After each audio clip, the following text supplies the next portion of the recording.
10:40 de la mañana, señores, acá este grupo de sicarios mediáticos. Bravo. Decididos a destruir a la familia argentina. ¡Qué malo! ¿Con carné o sin carné? Sin carné. Oh. Ella no tiene diploma, yo tampoco tengo carné. Y si no, que lo muestre. A ver. Se ve que a Cristina le molestó que nosotros hayamos sido tomados como parte en el juicio de Nevada, a donde los fondos buitres están pidiéndole a la justicia que haga lo que se llama discovery. Esto significa que averigüe si 123 empresas, que eran 148, y fueron descubiertas por Campagnoli y por nuestro equipo, en una ruta del dinero K que terminaba en Seychelles, está o no vinculada, entre otros, por ejemplo, al niño Máximo. Hay preocupación en el gobierno porque parece que el nombre del niño aparece en el medio de esto. Entonces, bueno, ahora vamos a tener posibilidad de participar del fondo de esta discusión con un argumento realmente muy bueno que dio el juez de Nevada, Can Ferenbach, que es que la Corte responde al pueblo y el pueblo tiene que saber de qué se trata. Bastante simple, ¿no? A veces las leyes se complican al punto de parecer incomprensibles porque en el fondo lo que defienden son espacios de poder. Y por eso son cada vez más crípticas y cada vez más intrincadas. A veces es todo mucho más simple. El tema es, la gente tiene que estar al tanto de los movimientos de la justicia. ¿Por qué no? ¿Cuál sería el problema de que la gente conociera la investigación de la justicia? De hecho, la gente solventa la justicia y decide que exista cuando se organiza en sociedad. En realidad no citó nada filosóficamente muy nuevo el juez Ferenbach, citó a James Madison, uno de los teóricos del constitucionalismo de Estados Unidos, un clásico, es como casi si hubiera citado a Aristóteles, un poquito más para acá. Bueno, nada, en base a eso es que deciden finalmente darnos parte en el expediente. Nosotros recibimos esto realmente con alegría y con la sensación de qué bueno es leer un fallo en el que ves que se hace justicia. Qué bueno es leer un fallo en el que lees que se hace justicia. Me pasó a mí el sábado cuando me mandaron el fallo original, larguísimo, eran 30 y pico de páginas. Se lo pasé a Flavia Pitela y a una amiga asociada de Flavia para que lo tradujera de la manera más técnicamente adecuada. Lo volví a leer y era realmente, daba alegría ver un juez sensato en este país donde los jueces son Ollarvide, Casanelo, donde hacen todo lo posible por no involucrar a los culpables. O donde están todos pisando causas y especulando para ver en qué momento les puede saltar al cuello cuando los tipos pierdan poder, que es lo que está pasando hoy. En ese sentido fue para mí reconfortante ver el fallo el viernes, el sábado, y bueno, por eso escribí la nota que escribí ayer, tratando de explicar un poco esto, lo que me parece que nadie entiende demasiado lo que se nos dio, y por eso quería hacer ahora un llamado para ver si nos ayudan a explicarlo. En principio, me asombró mucho ver en el discurso del sábado de la Presidente, a la Presidente nerviosa y aludiendo a nosotros por primera vez. Cosa que me daba por lo menos la existencia de un problema. Hay un problema si la Presidenta nos está hablando a nosotros, porque nosotros somos nadie, Presidente. Usted es la Presidente y nosotros somos nadie. Yo no me acuerdo ahora de qué escena policial fue que lo vi, pero había una vez una escena donde un tipo había descubierto a otro. Y el que lo había descubierto estaba todo transpirado, y el otro, el culpable, estaba re tranquilo. Y se encuentra en un ascensor y dice, ¿y si yo soy culpable, por qué que transpire es usted? Me acordé de esa escena el sábado cuando Cristina hablaba de los sicarios mediáticos y de uno con carnet de periodista. ¿Lo tenés ahí, Croma? Y ahora dicen que el juez la pospuso la reunión y le dio participación inclusive a alguna persona que tiene carnet de periodista en la República Argentina. Yo le recuerdo que aquel que tenga información, por favor la acerque a la justicia, porque una cosa es el resguardo de la fuente y otra cosa es no decir quiénes han cometido delitos. Lo que yo le quiero decir a la Presidenta, si va a hablar de mi carnet de periodista, es que primero muestre su diploma de abogada Y le pido por favor a las páginas de internet que repitan esto. Porque me parece que yo, como boludo que paga más del 35% de impuestos, y ustedes lo saben de memoria, porque me hicieron 8.000 inspecciones para cagarme y no pudieron, como boludo que paga más del 35% de todo lo que gana, tengo derecho a ver el título de la Presidente. Y este no es el Congreso de Ideas, es una radio que está escuchando a la mitad del país. Después, si quiere, yo le explico por qué no tengo carnet de periodista, señora. Porque la mayoría de las veces ustedes no controlan las leyes y hacen que en las empresas periodísticas la gente trabaje en negro. Entonces, tener carnet de periodista cuando yo empecé era muy difícil, porque la mayoría de las empresas periodísticas te pagaban en negro, mientras todos ustedes se gastaban la guita en puta y en cocaína. Y no garantizaban que nosotros tuviéramos carnet de periodista. Entonces, algunos teníamos y otros no. Entonces, no tuve aportes regulares de eso. Ahora soy, si les preocupa, gran contribuyente, o sea, gran pelotudo. Soy gran contribuyente, tengo la cocarda del gran pelotudo. Del boludo que paga más que nadie. O sea, por ese lado no me pueden correr. Pero me encantaría, señora, ya que saca el tema del carnet, que muestre el suyo. Porque no tengo sinceramente claro si lo tiene o no. Tengo información contradictoria. Y me parece que estaría bien, ya que usted es presidente, que lo haga, que lo exhiba, que lo muestre. Me encantaría que me cagara, señora, que mañana usted salga por la cadena nacional diciendo, fíjate cómo me recibí de abogada. Y digo me recibí, porque realmente tampoco sé bien si estudió, por cómo usted ejerce la abogacía, diría que mucho no estudió. Pero bueno, supongamos que se recibió. Tampoco recibirse en la universidad pública es un mérito. Con que uno haya comido cuando es chico y vaya a todas las clases y dé el presente, cualquier tarado se recibe de cualquier cosa. Tampoco es Bill Gates. Digo, ser abogado no es ser Bill Gates, es ser abogado. Pero ya que está, que muestre el título. Bueno, ¿qué carajo pasó en Nevada? Hay un abogado que conocí hace unos meses en Estados Unidos, es un chico de Mendoza, que se llama Ignacio Bulén, que es abogado y es a la vez codirector del Centro de Derecho y Desarrollo de la Universidad Austral. Es egresado de Harvard, está estudiando allá y nos ayudó con una idea, que a veces es lo más importante que se puede dar a la hora de llevar algo adelante, ¿no? Hay que tener ideas y hay que saber llevarlas adelante. Bueno, Ignacio aportó la idea y a partir de ahí entramos a averiguar y se podía. Y terminó bien la idea, porque el juez de Nevada nos dijo, acá aplica el artículo 1182 del US Code, del Código Civil de Estados Unidos. Y a partir de ahí se armó todo lo que se armó, con un estudio jurídico que se dedicó a eso, que es el estudio de un señor que se llama Mark Randazza, en Nevada. Está Ignacio en línea de teléfono. Ignacio, Jorge Lanata, ¿cómo andás? Hola Jorge, ¿cómo estás? Un gusto escucharte. Igualmente. En principio, felicitaciones. Bueno, no, felicitaciones a vos que sos el que entraste. Escúchame, yo quiero que me ayudes porque, mira, hay un problema.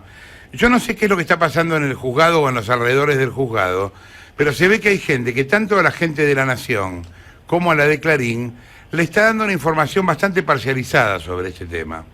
Y están diciendo que pasan cosas que yo por lo que veo no son las que están pasando. Y es difícil discutir esto porque nosotros somos protagonistas de la noticia y los demás son testigos de terceros. Yo veo que, por ejemplo, en la edición de La Nación, Silvia Pisani pone el sábado que esto significó una postergación de conocer los datos. Publico yo una nota en Clarín ayer explicando toda la situación y veo que hoy en Clarín publican todo lo contrario. O sea que o el editor de Clarín del lunes no leyó el diario del domingo, o hay gente operando en el juzgado para decir una cosa o para decir la otra. Entonces, como vos sos abogado, conocés el tema y me imagino que habrás leído el fallo o habrás tenido noticias de él, quería que me cuentes qué es lo que nos dieron exactamente. Bueno, mira, lo que pasó fue lo siguiente. Vos lo que pediste fue intervenir en el proceso. Hasta ese momento había un acuerdo entre las dos partes, entre NML, que son los buitres, y Patricia Munategui, que es la testigo... Patricia Munategui es la mujer, contémosle, es la mujer que arma las empresas. Bueno, entonces, había un acuerdo entre ellos para mantener la información que Patricia Munategui había brindado de manera confidencial. Esto es algo que está permitido dentro de Estados Unidos, ¿eh? Funciona casi como un contrato. Aportás ese testimonio, pero yo te garantizo que vamos a pedirle al juez que lo mantenga confidencial. Entonces, la intervención tuya lo que quiso y logró fue decirle al juez, mire señor juez, en realidad esto, al entrar dentro del juzgado, al entrar bajo la órbita de la justicia, ya no puede ser confidencial, sino que tiene que ser público, como son todos los documentos, testimonios y otras pruebas que entran dentro de un juicio. Y el juez lo que hizo fue aceptar este argumento y por lo tanto permite a tus abogados en Nevada ver lo que está pasando dentro del expediente, todo lo que está pasando. Entonces, a la pregunta en concreta, si esto fue algo que se demoró o que va a demorar, en realidad, en mi opinión, no. Básicamente, vos estabas en un punto cero, que es, la información es confidencial.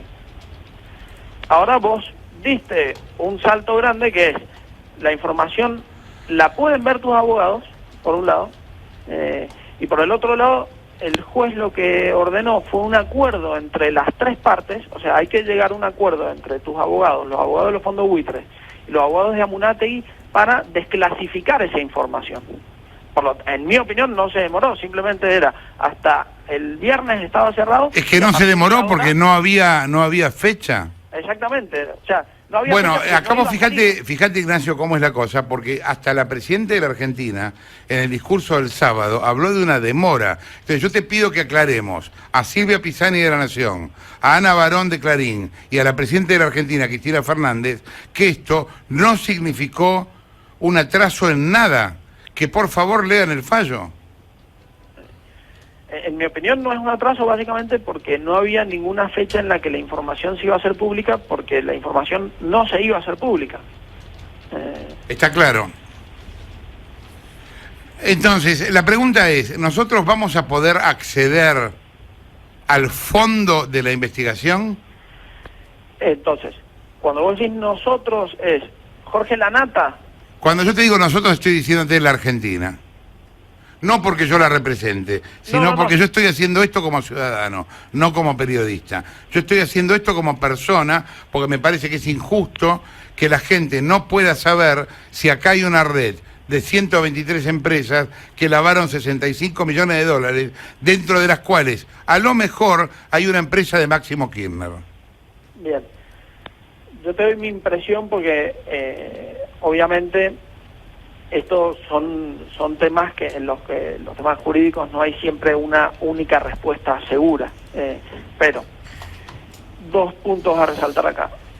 Leyendo el fallo, uno se da cuenta de que el juez tiene una posición favorable a la apertura del caso. Eso es un punto a tener en cuenta. El juez dijo, se ve en el fallo, usualmente no hay nadie que represente al pueblo. Yo como juez trato de hacer lo mejor posible, pero lo cierto es que soy juez entre dos partes. Hasta ahora no había nadie que represente al pueblo. Ahora hay alguien, y estoy contento de que haya alguien que represente a esa posición, esa tercera posición. Entonces, eso en mi opinión es un indicio de que se va a poder desclasificar bastante. Ese es un primer punto. El segundo punto es, como te decía recién, hay hay que llegar a un acuerdo entre los abogados de los fondos buitres, los abogados de Amunátegui y tus abogados para desclasificar toda esa información. ¿Cuál es la información que en principio no se puede desclasificar? Todo aquello que no sea de interés público y que esté protegido por el derecho a la intimidad de Patricia Monátegui. Ok, ahora te pregunto esto, es importante preguntarlo en este momento. Si esto es una red de lavado de dinero, ¿el tema es de interés público o no? Totalmente. Es totalmente de interés público e incluso... o sea, vos acordate que el principio es todos los juicios, todos los expedientes, todas las pruebas, todo eso es público. Esto es una excepción. Entonces, cualquier caso es de interés público. Un caso de este estilo es muchísimo más fuerte el interés público. Lo único que no es de interés público es, por ejemplo, cuál es el DNI de Patricia Monátegui, cuál es, no sé, si las fotos en Facebook o ese tipo de cosas más de su intimidad personal. Eso no es de interés público y eso podría quedar confidencial. Ok. Ignacio, yo no sé si vos tuviste oportunidad de ver el discurso en cadena de... Me imagino que no, pues estás viviendo afuera. Yo lo último que haría viviendo afuera sería ver los discursos de Cristina. Pero el sábado hubo un discurso de cadena de la Presidente, a donde ella dio una descripción realmente bastante irrespetuosa de la justicia de Nevada. Ella habló de los juzgados de Nevada como de esos lugares... Bueno, vos tenés que pensar que la Presidenta tiene una formación de series de televisión muy importante y muy estereotipada. Entonces, ella cree que los juzgados de Nevada son solo aquellos juzgados civiles a donde la gente se casa de un segundo para el otro. Con una persona, creo que la cita es casi textual, dijo la Presidenta, con una persona disfrazada de Elvis Presley. Bizarro, dijo. Bizarro, etcétera. Yo sinceramente no tengo idea si vos fuiste alguna vez o no a Nevada a ver un juzgado, pero yo te quiero preguntar, porque vos estudiaste, te recibiste en Harvard y conocés la justicia americana, te quiero preguntar si es así la justicia de Nevada o no, o es un tribunal como cualquier otro. Dos cosas. Esto no es que sea en sí la justicia de Nevada, esto es la justicia federal de Estados Unidos, no es que sea del estado de Nevada.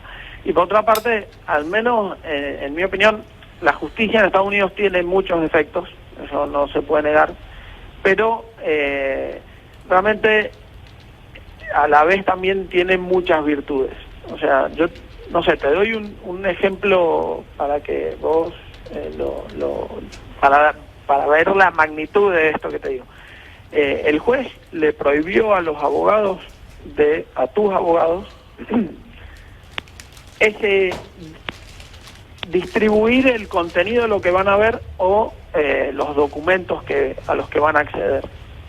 Y yo te puedo asegurar que de eso no se va a enterar nadie, ni vos que sos el cliente, ni nadie. ¿Por qué? Porque eso, o sea, la justicia allá realmente funciona muy seriamente. Tiene sus millones de defectos, pero en mi opinión funciona de manera muy seria, no es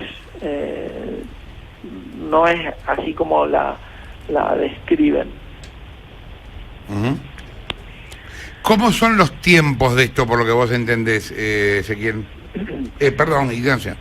Entonces, los tiempos son los siguientes. Ahora, según lo que el fallo traza una línea de tiempo en la que el 16 de enero tus abogados tienen que llegar a un acuerdo con los abogados de las otras partes para ver cuál es la información que se hace pública. Eso pueden llegar al acuerdo o no, se podría llegar a pedir una prórroga, y en marzo, ahora no tengo el número, el día Sí, exacto, la fecha exacta. pero en marzo sería la audiencia en la que se terminaría de desclasificar toda la información. Ignacio, ¿cómo le va? Diego Leuco lo saluda. ¿Qué tal, Diego? Le quiero consultar con respecto a este punto que a mí me parece tal vez el más difícil, que tiene que ver con el acuerdo justamente entre los abogados de la Nata, los abogados de NML Elliott y los abogados de Patricia Monátegui. ¿Qué ocurre si no llegan a un acuerdo, más allá de la prórroga? Digo, ¿el juez Kampferenbach puede intervenir nuevamente para, de alguna manera, facilitar que se llegue a un acuerdo? ¿O si las partes no concuerdan, bueno, esto se cae? Entonces, es una muy buena pregunta. El juez en Estados Unidos tiene, de alguna manera, no es que sea totalmente imparcial, sino que él lo que cree que es justo le da más peso a la posición de alguna de las partes. Claro. Entonces, en este caso, cuando uno lee la decisión, se nota que el juez está en una posición pro apertura. Por lo tanto, si no se llega a un acuerdo de las partes, hago un paso previo. Esta posición pro apertura favorece en la negociación mucho la posición de los abogados de ustedes en Nevada. Es decir, el abogado tiene muchas más cartas para negociar porque dice, mira, desclasifiquemos esto. Vienen los abogados de los fondos buitres y dicen, no, esto no. Y el abogado de ustedes dice, no, para, esto sí, y acordate que si no lo desclasificas, el juez va a fallar a favor mío. Claro. Entonces, el juez sí puede volver a intervenir si no hay un acuerdo, pero en mi opinión, según lo que yo leo del fallo, la interpretación que yo tengo es que el juez mostró una posición pro apertura del expediente. Ignacio, te mando un abrazo, te agradezco que nos hayas ayudado a desasnarnos un poco sobre ese tema. No hay problema. Ignacio Bulén, quien hablaba, abogado, codirector del Centro de Derecho y Desarrollo de la Universidad Austral, egresado de Harvard, está estudiando y trabajando allá hace años, y bueno, fue la persona que nos dio en un momento, en una conversación totalmente circunstancial, la idea de, che, ¿por qué no aplican el 1782? ¿Se podrá, no se podrá? Hicimos varias consultas, hablamos con otros abogados, qué sé yo, dijimos, bueno, hagámoslo. Y a partir de ahí pasó lo que pasó y nos encontramos en la situación en la que estamos.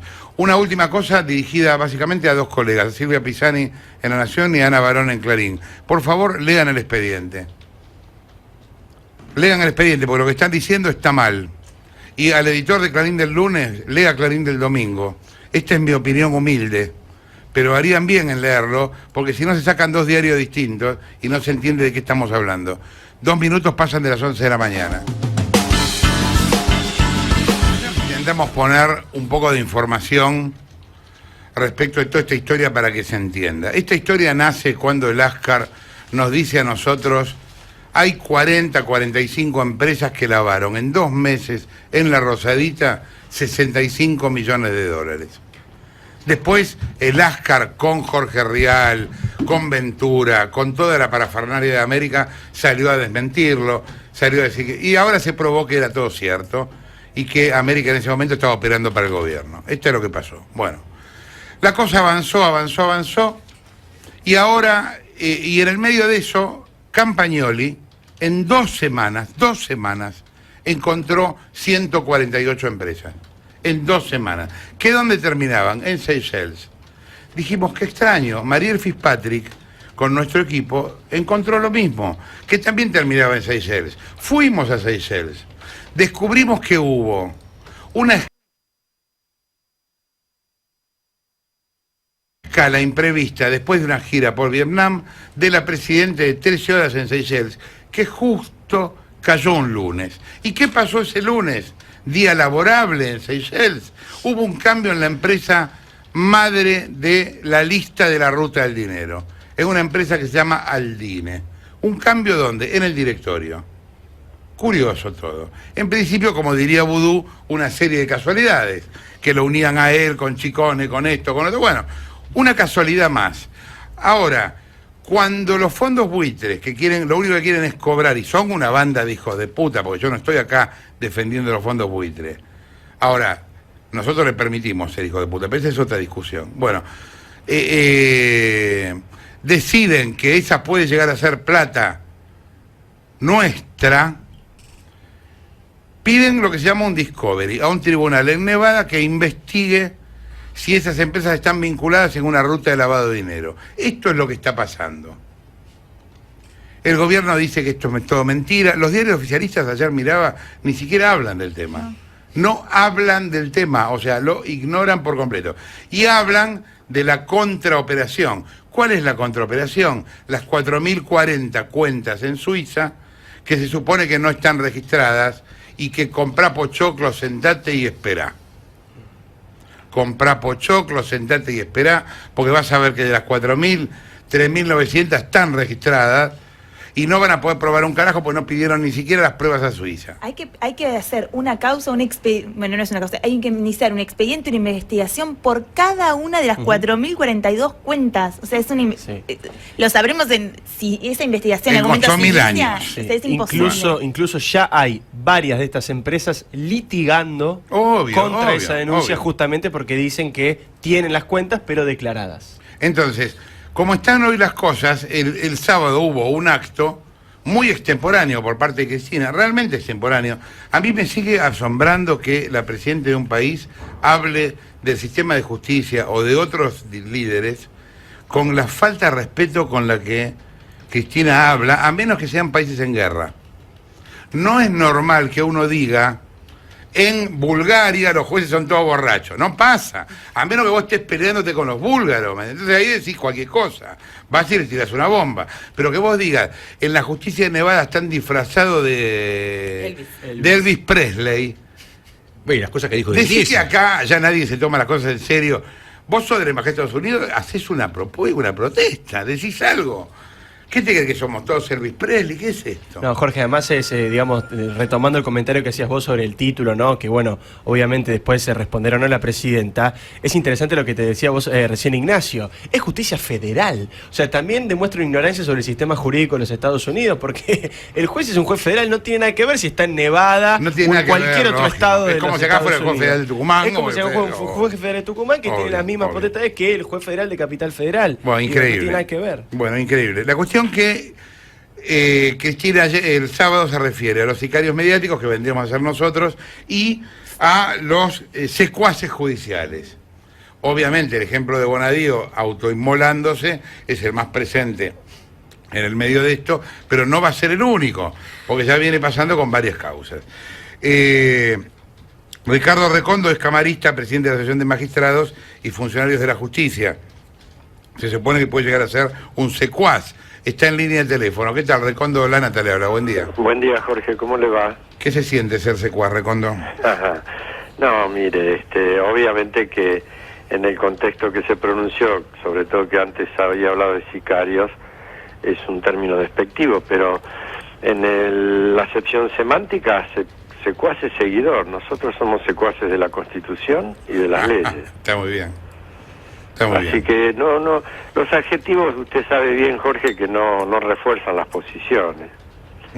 Entonces... No, en muchos casos habla más de quienes los pronuncian que de otra cosa, ¿no? Sí, evidentemente. Nosotros vamos a seguir defendiendo a los jueces que investigan, a la independencia del Poder Judicial, y vamos a seguir criticando a los jueces y o fiscales o jefes de fiscales que adoptan una posición partidista. Los jueces no somos partidistas de nada. Los jueces cumplimos con nuestra función, somos un tercer poder del Estado, y efectivamente, fíjese, usted que estuve escuchando que se refería a la justicia norteamericana, nuestra justicia está hecha a imagen y semejanza de la justicia norteamericana, sí, claro, porque es la misma Constitución. Y la justicia federal norteamericana es un ejemplo. Las justicias locales es otro tema, que se discutirá en otra oportunidad, pero este juez al que usted se refería es un juez federal y yo le aseguro... Yo, sinceramente, yo no sé si usted estaba escuchando antes, a mí me alegró como persona leer el fallo de un juez tan convencido de que la opinión pública tiene que participar de las deliberaciones en los tribunales de una manera completamente abierta, como el fallo de Fehrenbach. Sí, por supuesto. Es decir, acá solamente está lo que se llama el secreto del sumario en una investigación. No, bueno, lógico, claro. Sin complicar la causa, lógico. Claro. Lógico. Pero después, por supuesto, que tiene que ser todo público. Usted lo mencionó a Hamilton. Hamilton, en el Federalista, es prácticamente el padre de la Constitución norteamericana y obviamente de todas las democracias que existen en el mundo. Doctor, disculpe que agregue una cosa, ¿no? Perdón, pero usted habla del secreto de sumario. Hay que recordar también, porque muchas veces la gente no lo sabe, que el secreto de sumario tiene que ser por el tiempo más breve posible. Porque hay muchos jueces que mantienen secreto de sumario durante años, cuando eso obviamente no está bien y no es correcto. Pero desde ya, aparte, fíjese, aunque no tenga mucho que ver, pero usted habló de la investigación, es esencial que exista la policía judicial. ¿Ustedes saben cómo tienen que hacer los jueces para hacer un allanamiento? Lo tienen que engañar a los patrulleros que van con ellos, porque si no avisan a quien va a ser allanado. Claro, una locura. Es increíble. Recondo Maru Dufar lo saluda. ¿Qué tal? Buen día. Buen día. El sábado la presidenta, cuando se refirió a la justicia, mencionó el caso del ministro de Justicia, justamente Julio Alac, que fue llamado para declarar por Martínez de Giorgi en la causa de Aerolíneas Argentinas, y ella dijo eso fue 15 minutos antes de que se tratara en el Congreso el debate o la votación sobre el nuevo Código Procesal Penal, como que quisieron embarrar la cancha y demás, le dio una dimensión política, una decisión judicial, y eso se viene haciendo en el último tiempo. ¿Usted cómo cree que debe la justicia manejar esos tiempos políticos? Mire, en primer lugar, claro, la presidenta no sabe bien cómo trabajamos los jueces. Los jueces estamos muy ocupados como para estar preocupándonos si en un momento dado o en otro pasa algo en otro lado. El juez está investigando. Ahora, es cierto, los jueces tenemos una deuda con la sociedad, que es que debemos investigar y eventualmente procesar o condenar a funcionarios en actividad. Suele suceder que esto sucede cuando el gobierno pierde todo el poder o empieza a debilitarse. Pero esto también es producto de que los mecanismos de protección de los jueces, que funcionan en todas partes del mundo, aquí solo están escritos en la ley, pero no funcionan. El juez, siempre digo yo, es una persona común que resuelve cuestiones que no son comunes.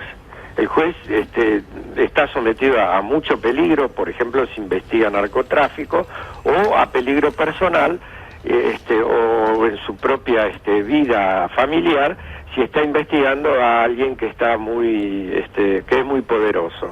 Al no funcionar estos mecanismos, el juez en el fondo está adoptando un mecanismo, no digo que esto sea bueno, estoy describiendo una realidad de autoconservación. O sea, si lo que están investigando los jueces hoy lo hubieran pretendido hacer hace 4 años, lo descabezaban sin que siquiera apareciera en los medios. Perdón, Recondo, tenemos Rívolo Rafé Carrigui ¿Y qué le parece? como mejor ejemplo de eso. Y no hace mucho. Y no hace mucho. Bueno, y lo vimos, lo vimos con la causa de Bonadía. Sí, ahora de todos modos usted coincidirá conmigo en que este es un problema de fondo que alguna vez, cuando uno quiera que este país funcione, va a haber que cambiar. Sin duda, no le quepa duda que hay que cambiarlo, y lo antes posible, porque ¿sabe qué? Nos vamos a morir nosotros y no vamos a ver esto. Lógico. Le agradecemos la comunicación, le mando un abrazo. Ricardo Ricordo, quien hablaba, camarista, presidente de la Asociación de Magistrados, funcionario de la Justicia Nacional, bueno, respondiendo a una serie de temas sobre los que Diego tenía algo más para contar. Sí, porque recién Mario le preguntó muy bien sobre la referencia que hizo Cristina sobre el juez federal Marcelo Martínez de Giorgi, que es justamente el que llamó indagatoria al ministro Julio Alac para el 17 de diciembre, faltan muy poquitos días para que tenga que ir a declarar a Alac. Y fue curiosa la frase de Cristina, porque dijo que había llamado a Marcelo Martínez de Giorgi, a Alac, lo había llamado indagatoria 15 minutos antes de que comenzara en la Cámara de Diputados el tratamiento sobre el Código de Procedimiento Penal. Aquí Cristina comete un error nuevamente, tampoco conoce el funcionamiento de la justicia, como decía recién el doctor Recondo, porque esa sesión fue el viernes 4. Y el juez Martínez de Giorgi no firmó 15 minutos antes el llamado indagatoria, sino que lo firmó 4 días antes, el lunes 1. La sesión fue el viernes 4, Giorgi lo firmó el lunes 1 y siguió todo su recorrido habitual y se conoció el miércoles el llamado indagatoria a Alac. O sea que no fueron 15 minutos antes, sino 4 días.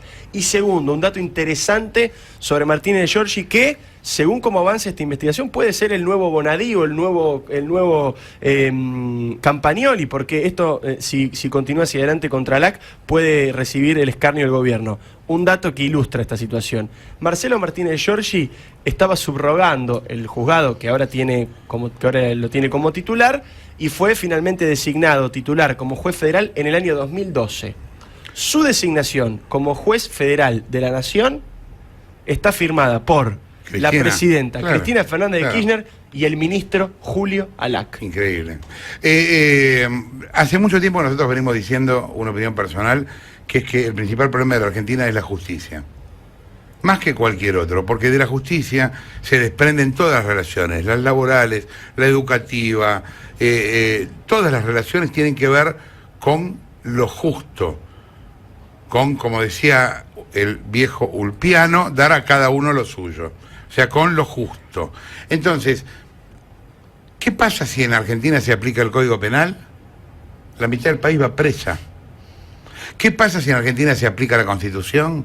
Cambiaría la realidad política como nunca antes. Acá todo el tiempo nos pasamos cambiando las leyes sin darnos cuenta que lo que hay que hacer es cumplirlas, aunque sea cumplirlas un tiempo corto. Cumplirlas 1 año, 2 años, 3 años. Imagínate 3 años cumpliéndose la Constitución. La gente tendría vivienda, tendría educación, tendría acceso a la salud, tendría un salario justo. Imagínate 3 años cumpliéndose el Código Penal. Vudú estaría preso, la mitad del gabinete tendría problemas. Es así. Se trata a veces nada más que de cumplir la ley, no de darle tantas vueltas, ¿no? De cumplir leyes simples, pocas y simples. En general las leyes son demasiadas y complejas para que defiendan las situaciones de poder. Las leyes tienen que ser simples, simples y pocas y cumplibles. Y a partir de ahí el país va a poder cambiar alguna vez, si no es imposible. Una ley que nunca se cumple es paritaria, y ahora está pasando que la Unión Tranviaria Automotor pide 50% de aumento salarial. ¿Tenés risas ahí, Croma? Está Roberto Fernández, líder de la UTA, en línea de teléfono. ¿Qué tal, Fernández? La Nata le habla. ¿Cómo anda?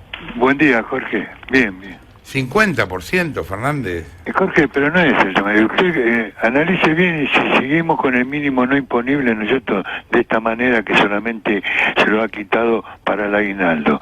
De enero a diciembre, ¿no es cierto?, imagínese, con el impuesto a la ganancia, nosotros pedir paritarias ahora, voy a tener que pedir, yo hablo como gremio, un 50% para buscarle una, digamos, ahí nomás llegar a es que yo creo, Roberto, yo creo que usted tiene razón. El problema es que acá hay un ministro que dice que el año que viene la inflación va a ser el 20. Por eso yo acepto, Jorge, el 20, pero cada 4 meses. Después lo seguimos peleando. Una cláusula no, usted acepta el 20 y después vemos por qué lo multiplicamos, digamos. Claro, una cláusula gatillo, porque acá, es decir, parece que uno estuviera en contra del gobierno. Yo no quiero estar en contra del gobierno, al contrario, yo quiero soluciones para mi movimiento obrero, yo a mis trabajadores. Como dirigente lo tengo que exigir y me lo exigen también.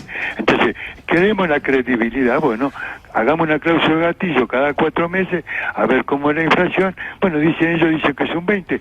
Bueno, de enero a mayo, ¿no es cierto? Bueno, vamos a un 20%. Si hay menos, bueno, lo restamos. Y si hay más, lo sumamos. Ahora, pero Fernández, sí, pero el gran tema que hay acá es que el gobierno se maneja con el INDEC, que sabe que este año le va a dar 24. Está bien. Pero Entonces, vale, lo comparto, pero que a mí que me saque el impuesto a la ganancia, y podemos conversar, ¿o no? Porque si no me lo lleva el impuesto. No, eso lo comprendo porque en el caso de ustedes, si piden el 50, le digo que se van a quedar cortos. Claro, porque efectivamente, por los sueldos que estamos teniendo, de 15 a 25, ustedes saben bien que la tablita esa es, digamos, se lleva todo. Entonces, sentémonos, conversemos, busquemos una manera. Si yo como dirigente, como trabajador, digamos, no digo que no hay que pagar un impuesto. Bueno, paguemos un impuesto para los que no tienen trabajo, nosotros buscaremos la mejor manera socialmente, bárbaro, pero que sea justo y razonable. ¿Cuántos trabajadores de su sector están alcanzados por ganancias? Y hoy le digo todos, y a partir de enero, en que pidamos un 20, también ya estamos todos incluidos, casi los 15.000 pesos. No, porque se va a tomar siempre la referencia de enero-agosto del 2013. O sea, la base para calcular, aunque usted gane 20, si entre enero y agosto del 2013 ganaba 10... El 70% le digo que sí. Que paga ganancias. Que paga ganancias. Muy bien, ahora... Porque le explico por qué también, Nosotros tenemos, que tenemos horas extras, muchas, y tenemos los feriados nacionales, todo esto que se multiplican horas al 100%, se sube esto una barbaridad, ¿no es cierto? Por eso también tenemos el otro problema, que la gente tampoco ya quiere trabajar horas extras, ni los feriados nacionales que habíamos planteado. ¿Y lo hablaron, Fernández, esto con otros gremios? Sí, estamos todos preocupados, Jorge. Esto es un tema que por eso queremos también lo más pronto posible la unidad del movimiento obrero, para que no haya más 5 centrales, ¿no es cierto?, a la cual ninguna escucha, ¿no? Y esto trae a nosotros el compromiso de que la gente nuestra nos votó para que estemos todos unidos como dirigentes gremiales, ¿no? ¿Cuándo vence el convenio de ustedes? Ya estamos el 31 de diciembre, vence. Vence, o sea que a partir de enero ustedes ya tendrían que tener nuevos valores. Claro, este es el problema. Por eso dije que estando con el mínimo no imponible, nosotros, aparte, vamos a ser razonables y justos. Acá las paritarias no son paritarias por el nombre paritario, ¿no? Porque después si yo arreglo lo que sea, nosotros no me lo homologan, ¿no? Y ahí entra la duda y la descredibilidad. No sé si me explico. Entonces, este es el tema también grave. No, acá dimos paritaria. No, pusieron un tope y de ese tope nosotros tiene que trabajar por atrás. Y uno de los problemas del gremio lo tenemos nosotros, donde el empresario como cobra subsidios, ¿me explico? Entonces me dice, no, pero a mí no me dan los subsidios para poderle pagarle a ustedes un 3, un 5, un 6% más de lo que piden, de acuerdo a lo que, digamos, lo que están hablando, que se trató en paritaria, ¿no?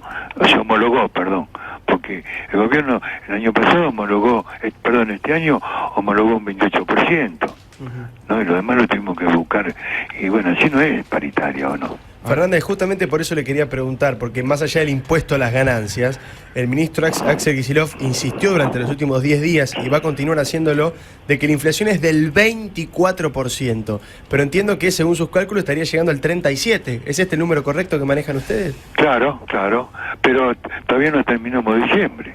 Claro. Claro. O sea, por ahora 37. Claro, y no terminamos diciembre. Entonces, escúcheme, nosotros llevamos más de 2 años para atrás que venimos perdiendo. ¿No es cierto? Este año yo cerré, digamos, casi el 32, ¿no es cierto?, con no renumerativo, ¿no? Bueno, que pasan a ser renumerativo a partir del 1 de enero, ¿no? Entonces, ahora nosotros perdemos hoy un 5%, más el año pasado otro 5, 6, y el anteaño pasado, y venimos arrastrando, perdiendo, más el mínimo no imponible, ¿o no? Ahora, entonces, estamos trabajando prácticamente un poco gratis, ¿no? Ahora, escúcheme, usted debe haber hablado con la gente del gobierno para ver cómo viene la mano con el tema de actualizar ganancias. Y bueno, usted escuchó a la presidenta, al final, bueno, excluyó el medio aguinaldo, pero dijo, eso es esencial, nosotros no podemos, hay que ser solidario, esto vino para quedarse y no lo vamos a modificar. Nada más, yo creo que la presidenta tiene la idea que tenemos que cobrar los sueldos de Latinoamérica, ¿no? Ella está respetando todos los derechos de los trabajadores latinoamericanos. Ella dice que los trabajadores ganan, no sé, $600, un poco más. Y yo le pregunto, pero tampoco tiene impuestos a la ganancia, no tienen los impuestos que tenemos los argentinos, que es otro país diferente. Entonces, primero miremos nuestro país, ¿no es cierto? Y si hay que obtener un cambio, el cambio se hace a través de política de Estado, ¿no? Esto tiene su tiempo, buscando la manera, pero no podemos un país mirarlo al otro. Entonces acá de repente ponen un plumazo y cambian todos los colores. No se entiende. Ahora ustedes popular y democrático. Ustedes harían un acuerdo, como hay algunos gremios que dicen lo siguiente, bueno, fijamos un aumento ahora fijo y volvemos a discutir recién el convenio en marzo. Es que yo no lo puedo hacer porque acá a los empresarios le están dando un subsidio, ¿me explico? Este es un tema, porque dice, si me dan te doy. O sea que para que ustedes les aumenten, el gobierno tendría que también modificar el tema de los subsidios. Claro, dale lo que hay, porque este es otro de los temas que tenemos los trabajadores del transporte. Estamos en una encrucijada, no sabemos a quién pertenecemos. Créame que es así. O sea que usted tiene como empleador, por un lado, a los dueños de los colectivos, sí, pero tiene al gran empleador que sería el Estado, que es el que finalmente le regula el precio al propio transportista. Claro, el patrón mío es el empresario, pero económicamente es el Estado. Es el Estado el que le maneja la parte económica. Ojalá consigan la cifra. Fernández, gracias por la comunicación. Roberto Fernández, líder de la UTA. La UTA, los transportistas están pidiendo 50% de aumento salarial y para no ser menos, Bermúdez dice, se quedan cortos. Es que ¿sabés qué pasa, Jorge? No, yo no lo digo arbitrariamente, lo digo con fundamento, pero sería importante que los oyentes lo entiendan. Sí, porque muchos están todos alcanzados por ganancias, lógico. No, porque si hay un aumento del por lo menos 30% del aumento se lo come el impuesto a la ganancia. Claro. Entonces, si vos pedís 50, en realidad tu ingreso de bolsillo va a ser de 35 el aumento. Si tuviste una inflación, como dijo él, del 37, que puede ser más, después que firmaste por el 50, todavía estás perdiendo 3 o 4 puntos, que es lo que ellos no quieren perder, como pasó en el 2014. Si ellos firmaron por el 32 y con el tema del impuesto a la ganancia, efectivamente debe haber ido al bolsillo del trabajador que paga el impuesto a la ganancia un 20% solamente. Habla con el pibito de la remera, el bajito. Chiquito, dale el 50. 11:30. Bien, durante todo el año se la pasa inventando temas, nunca tiene un carajo de qué hablar, pero hoy tiene una noticia. Sergio Hendler. Dos noticias. Que Racing ha salido campeón y Tiene que una Huracán, noticia A y una B. exacto, y que Huracán al fin ha vuelto a primera, es una gran Muy noticia. bien, también. felicitaciones para todos los hinchas de Racing y de Huracán. Se Bueno, lo merecen. contentos los de Boca, es raro, ¿no? Porque entre los clubes grandes que se feliciten, pero bueno, está muy bien. Lo que pasa es que la idea era que River no gane. River ganó su partido, pero no le alcanzó aquellos 2 puntos de diferencia. Fíjate lo que terminó siendo el partido Boca-River. Hizo que Racing, de alguna manera, descuidara el torneo local, River descuidara el torneo local, y entonces Racing lo aprovechó y se llevó el torneo.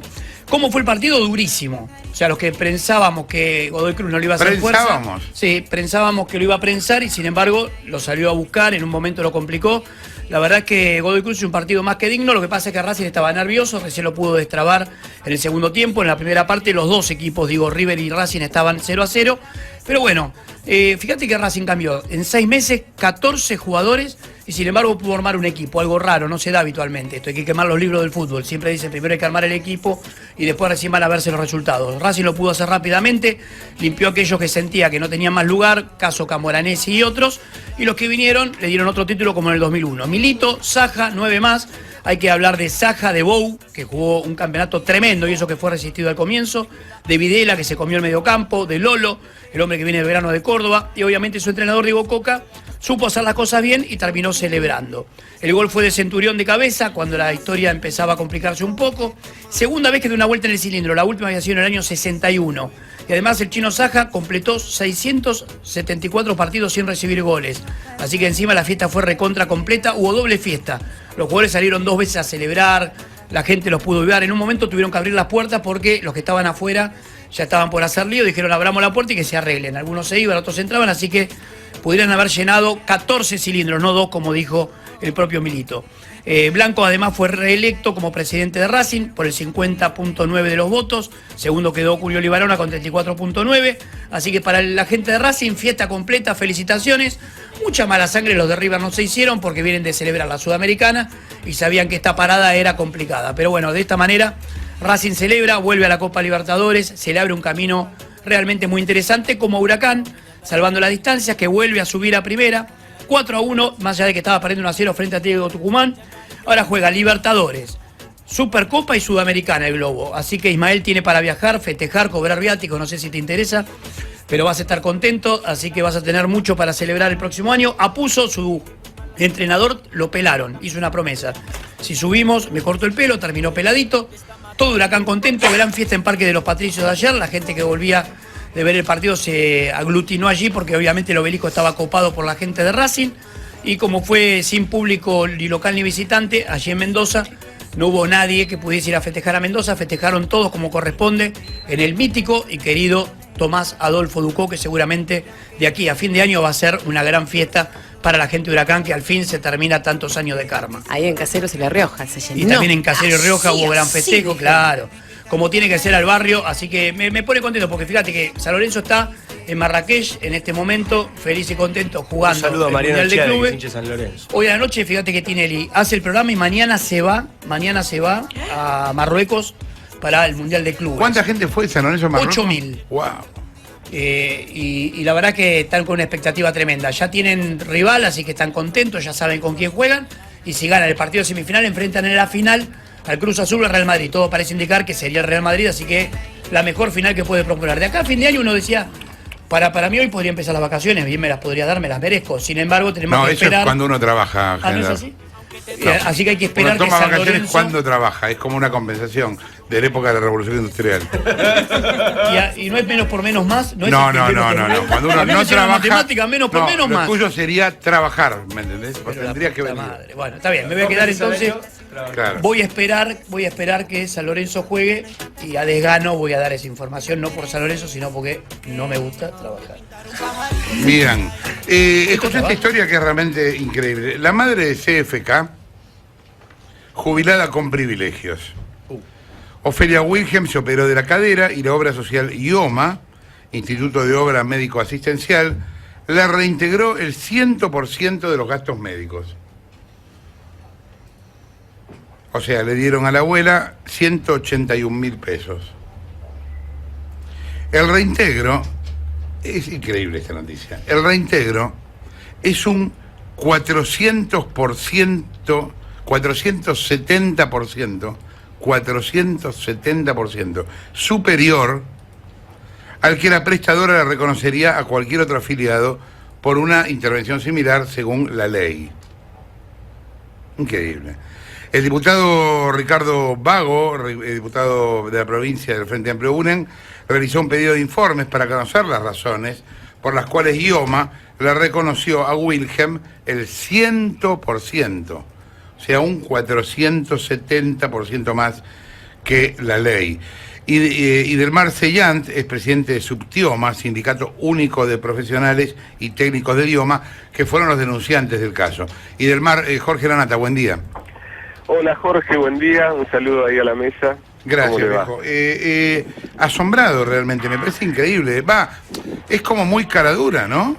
Sí, en realidad nosotros hace mucho tiempo que venimos asombrados por el tema de la corrupción en el IOMA. Nosotros, en realidad, le tendría que dar una explicación muy chiquitita antes de empezar a hablar para que la gente sepa qué es IOMA, porque muchas veces se habla de IOMA y no se anuda en lo más importante. IOMA es la obra social más importante provincial de la República Argentina y es la obra social que tiene mayor prestación en el país. Trabajan 2.189 empleados y territorialmente ocupa 14 regiones y 198 delegaciones. Quiere decir que está en toda la provincia de Buenos Aires. Maneja un presupuesto de aproximadamente para el año 2015, que nosotros nos opusimos por un presupuesto que está encajado en la corrupción de la provincia de Buenos Aires, va a ser de 14.758 millones de pesos. Este presupuesto es un presupuesto mayor que el año anterior. Perdóname, Lemar, ¿cómo es IOMA comparado con otras obras sociales grandes? En realidad IOMA con otras obras sociales grandes no tiene comparación, salvo con PAMI. PAMI es más grande que IOMA en el sentido de la cantidad de afiliados y en el número de prestaciones. Pero en el contexto general de lo que es prestacional en la República Argentina, IOMA es la obra social más importante. Primero porque es una obra social que es directamente, la pagan los trabajadores del propio salario. Es decir, existe un universo de afiliados de aproximadamente 1.900.000 directo, es decir, que te descuentan de tu salario básico un 4.8 y el otro 4.8 lo pone el Estado. Y a su vez existe desde el año 2004 la posibilidad de que haya afiliados voluntarios, es decir, que la estructura de la Carta Orgánica del IOMA se fue modificando, porque ahora hay afiliados voluntarios, es decir, que pasó a ser semipública, se podría decir, porque al haber afiliados voluntarios, esos afiliados voluntarios no están representados por nadie, porque la Carta Orgánica del IOMA dice que el IOMA tiene que estar manejado por un presidente, un vicepresidente, 3 vocales del Poder Ejecutivo y 3 vocales sindicales. Los vocales sindicales está UPCN, SUTEBA, de Baradel, y está municipios y policía. Es decir, IOMA está manejado en cierto aspecto por una gran cantidad de gremios, que no se dice públicamente, pero son gremios, y en este contexto ellos tienen distintas potestades que le da la Carta Orgánica del IOMA. Casualmente por este tema es que nosotros hicimos una presentación para pedir informe por lo que estaba pasando, no solamente con el caso de la madre de la presidenta, sino hay otros casos más que todavía no lo puedo decir porque se han presentado en fiscalía, bueno, se está haciendo una observación, son casos también muy importantes porque se utiliza un nepotismo, una discriminación y una forma de ver, una superchería, se puede decir, de ver la forma pública, es decir, es como que el Estado no tiene dueño y los dueños Scioli, y en realidad no es así. Nosotros creemos que en este caso se pone de manifiesto lo que es la discriminación, porque Scioli, muchas veces lo he escuchado yo por televisión y por radio hablar de la transparencia de su gestión. En el caso de IOMA no hay transparencia, nosotros pedimos el acceso a la información pública para que todo el mundo sepa en qué se está gastando, cómo se gasta, a quién le llega y si hay prevención. En realidad no existe ninguna de esas 3 cosas. Lo que existe es una cosmética permanente de desinformar a la gente qué se da y qué beneficios tiene. Y realmente el IOMA podría ser, si estuviese bien administrado, podría dar un servicio de excelencia sobraría dinero y no tendríamos que estar permanentemente haciendo denuncias públicas o los afiliados yendo a la justicia para que le cubra una prótesis o un tratamiento específico para un hijo. Seguían, el caso de esta señora, de la madre de la Presidente, la ley indica que habría que pagarle un 470% menos. En realidad es así. En realidad, el caso de la madre de la Presidenta, nosotros no tenemos bien preciso dónde se fracturó, pero tenemos entendido que se fracturó en La Plata, fue vista en el Hospital Rossi. Hicieron un diagnóstico en ese lugar y bueno, se la derivó a Otamendi Miroli en Buenos Aires, que es un hospital privado, de alta complejidad, pero de altísima hotelería, más que, es decir, se mezclan dos cosas, dos variables. Nosotros nos pareció una barbaridad en su momento porque entendíamos que bueno, podría pasar por distintas circunstancias que el afiliado puede tener en ese Pero hospital. perdón, ¿el Otamendi es del IOMA? No. El Otamendi, IOMA tiene una cartilla de prestadores en toda la provincia de Buenos Aires. Esa cartilla de prestadores es pública. Están todos los hospitales, sanatorios y clínicas que trabajan por IOMA. Y en Buenos Aires IOMA tiene convenido con distintas instituciones de alto nivel. Por ejemplo, la Favaloro, ¿no? Favaloro, tenés el FLENI Favaloro, la Sagrada Familia, el Güemes, el Hospital de Clínicas, el Hospital Italiano de Buenos Aires. Esos tienen valores convenidos. ¿Qué quiere decir? Tienen un valor por arriba del valor convenido en provincia de Buenos Aires por ser hospitales de altísima complejidad. Que muchas veces no son tan de altísima porque, por ejemplo, si yo trabajo en la Fundación Favaloro, en La Plata me pagan un valor y en la Fundación Favaloro por la misma atención me pagan otro. Simplemente hay muchos actos que no están discriminados, pero de todas maneras son de altísima complejidad. Ahora, disculpe, le quiero hacer una pregunta. Sí. Cuando uno está en una obra social y tiene algún problema, se tiene que atender con, digamos, los prestadores de la obra social. Exacto. Y salvo que esa obra social no tenga ningún prestador de esa especialidad, es que lo derivan a otro lado. En el caso de IOMA, yo tengo entendido que pasa lo mismo. Si yo me fracturo, el IOMA me va a asignar, si soy afiliado, porque IOMA tiene tanto trabajadores activos como pasivos. Sí. Entonces, vamos a ver, yo trabajo, me fracturo, voy al IOMA y IOMA me dirá, bueno, esto se va a tratar usted en tal hospital o en tal sanatorio de la red de prestadores del IOMA. ¿Es así? Y salvo que el IOMA no tenga, es que me van a derivar. En este caso, ¿por qué la derivaron aquí usted dijo al Otamendi? Sí. ¿Por qué la derivaron al Otamendi y no lo hicieron directamente en La Plata? Bueno, el sentido de que un paciente puede ir a determinado lugar lo elige el paciente. El sentido legal de la estructura de una obra social tiene que ser respetado por todos por iguales bajo una normativa. Es lo que usted acaba de decir. IOMA tiene una cartilla de prestadores y tiene una cartilla, en el caso que los prestadores de provincia de Buenos Aires no tengan la complejidad que requiera puntualmente el caso clínico, el caso genético, la patología que se esté tratando, se deriva a un hospital. ¿Y ustedes chequearon que esa compatibilidad no existiera? No, en el caso de Ofelia, de la madre de la Presidenta, en realidad es una fractura común de cadera que si le pasara a mi mamá, en este caso, ¿dónde iría mi mamá? O cualquier afiliado del IOMA, iría al centro más cercano de donde es su domicilio. En el caso que ese centro que trabaja por IOMA no tenga en su momento un cirujano o no tenga las condiciones para operarla, se deriva a otro de mayor complejidad dentro de la provincia de Buenos Aires. Además, Idelmar, pero siempre dentro de los prestadores del IOMA. Siempre dentro de los prestadores del IOMA, y le hago la excepción. Supongamos que alguien tenga un hijo que tenga una patología genética y en el país solamente haya un especialista que sea usted. Entonces, ¿qué es lo que tiene que hacer IOMA? Decirle a ese afiliado que no es que no se lo va a reconocer, se lo tiene que reconocer. Por eso los afiliados en amparo. Se lo tiene que reconocer, tiene que traer un presupuesto y nosotros demostrar médicamente, científicamente y técnicamente que es lo mejor para la vida y la salud de ese afiliado. ¿Y en este caso así pasó? En este caso no pasa eso, porque esto es una fractura común, no hay complejidad en la fractura de cadera, salvo que, que haya sido, supongamos que haya sido en la puerta de Otamendi Miroli, que se haya caído, se haya patinado, y necesita de la intervención, porque la cirugía lo requiere, o porque la salud, o porque el estado clínico, los signos de la paciente requieren que tenga la cirugía en ese momento, se le hace. Ahora bien, los afiliados van a pagar lo que le cobra Otamendi Miroli, y IOMA tiene que reconocerle lo que le reconoce a todo el mundo, que sería 38.000 pesos, a lo mejor 40. pero más de eso no, porque una prótesis, nosotros tenemos un neumeclador de prótesis, ella lleva una prótesis Y acá pagaron 181. Pagaron 181, pero hay otro problema ahí, que de lo que pagaron, hay 2 trámites que nosotros lo hicimos público, hay un tercer trámite de honorarios médicos que no se puede encontrar, que supuestamente son por 52.000 pesos y que están dentro del monto, que nosotros estamos, porque sería, como dicen los chicos, una mexicaneada, vamos a llamarlo así, que sería todavía más perversa la situación, que no me asombra, porque en IOMA detrás de cada prestación hay un negocio, y en IOMA no es que hace falta plata para los afiliados, sobran ladrones. Entonces, esto me parece que es un acto más de lo que usted tantas veces lo ha visto por televisión denunciar. Es decir, yo no digo que la madre de la presidenta haya ido a robar a IOMA, lo que digo que la secuencia, la impunidad, lleva a que estas cosas discriminen a la población. Entonces, esto tiene que quedar bien marcado, porque no es que nosotros queramos hacer propaganda sobre esto.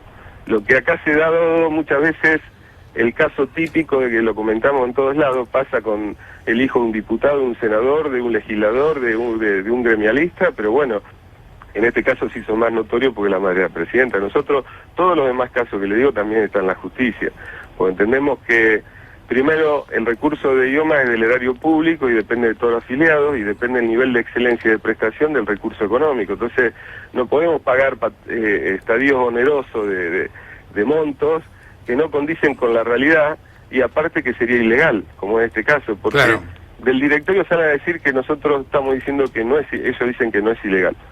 Bueno, en la carta del IOMA, en la ley de IOMA se llama, es la ley número 6982, en el artículo 7, 22 y 23 y 24 habla de todas las potestades del directorio. El directorio tiene potestad de darle a un afiliado lo que ellos quieran, pero bueno, en este caso se le está dando a un afiliado no lo que el afiliado quiera o reconocerle porque porque el afiliado lo necesita y sea el único prestador.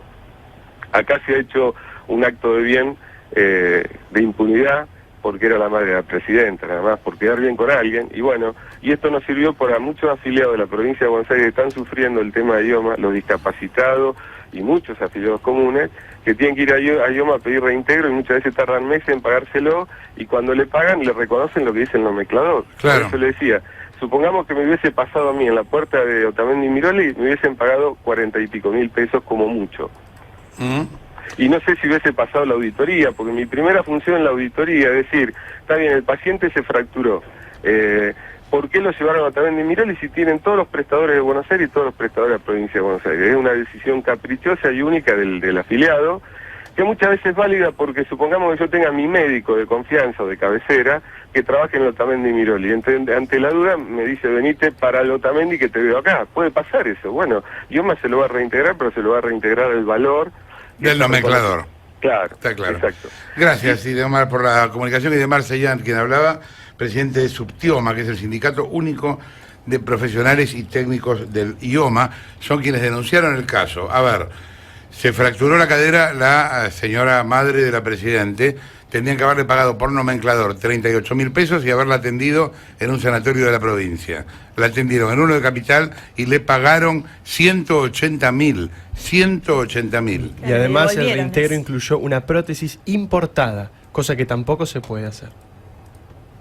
Claro, yo me imagino en este momento, escuchando esto, a alguien que está ahora en la cola del IOMA, esperando cobrar 200 pesos que le tienen que reintegrar de alguna cosa. Acá olvídate, porque lo que te dicen en general es, o sea, la respuesta en general que te da IOMA es atiéndase acá y si no te reintegra un 20% del valor, o sea, insignificante. No podrías, operarte en ningún otro lugar que no fuera el sanatorio de IOMA. ¿Levinas?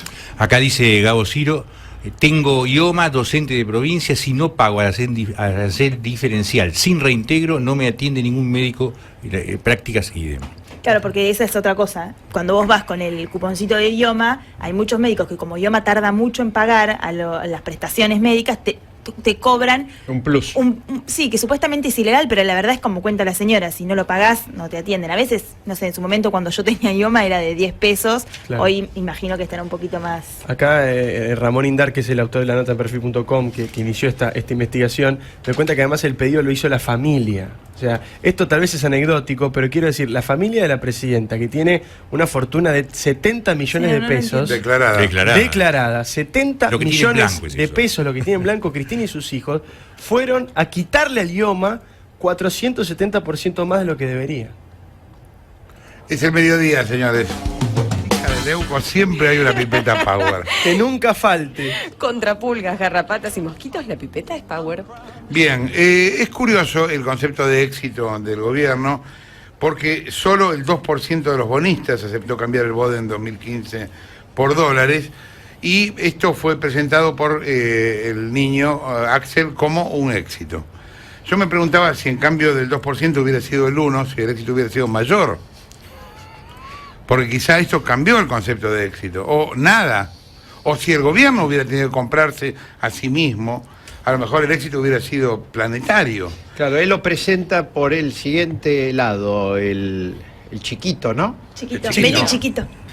Claro, él lo presenta por lo siguiente, como dentro de la operación se podía cambiar, primero estaba el tema del cobro anticipado del Bodén 2015, ese bono que vence en octubre, el que quería cobrarlo ahora, lo podía cobrar ahora a razón de $97 cada 100, o sea, tenía un descuento del 3%. Y al mismo tiempo podía cambiar el Bodén 2015 por bonos Bonar 2024. Entonces, como casi nadie se presentó, el ministro dice, bueno, ¿vieron? Esto es un signo de gran confianza en la Argentina, porque la gente quiere tener bonos de la Argentina, y a pesar que le ofrecíamos los billetes arriba de la mesa, nadie vino a retirar los billetes, sino prefirió quedarse con los Bodén 2015 hasta su vencimiento, que va a recién darse en octubre del 2015. Lo que sucede es que ahora te daban 97, y si vos te quedabas hasta octubre, pasarías a tener 107. O sea, tenés prácticamente, son $10 más por cada lámina, con lo cual en un rendimiento del 10%, así en un cálculo simple.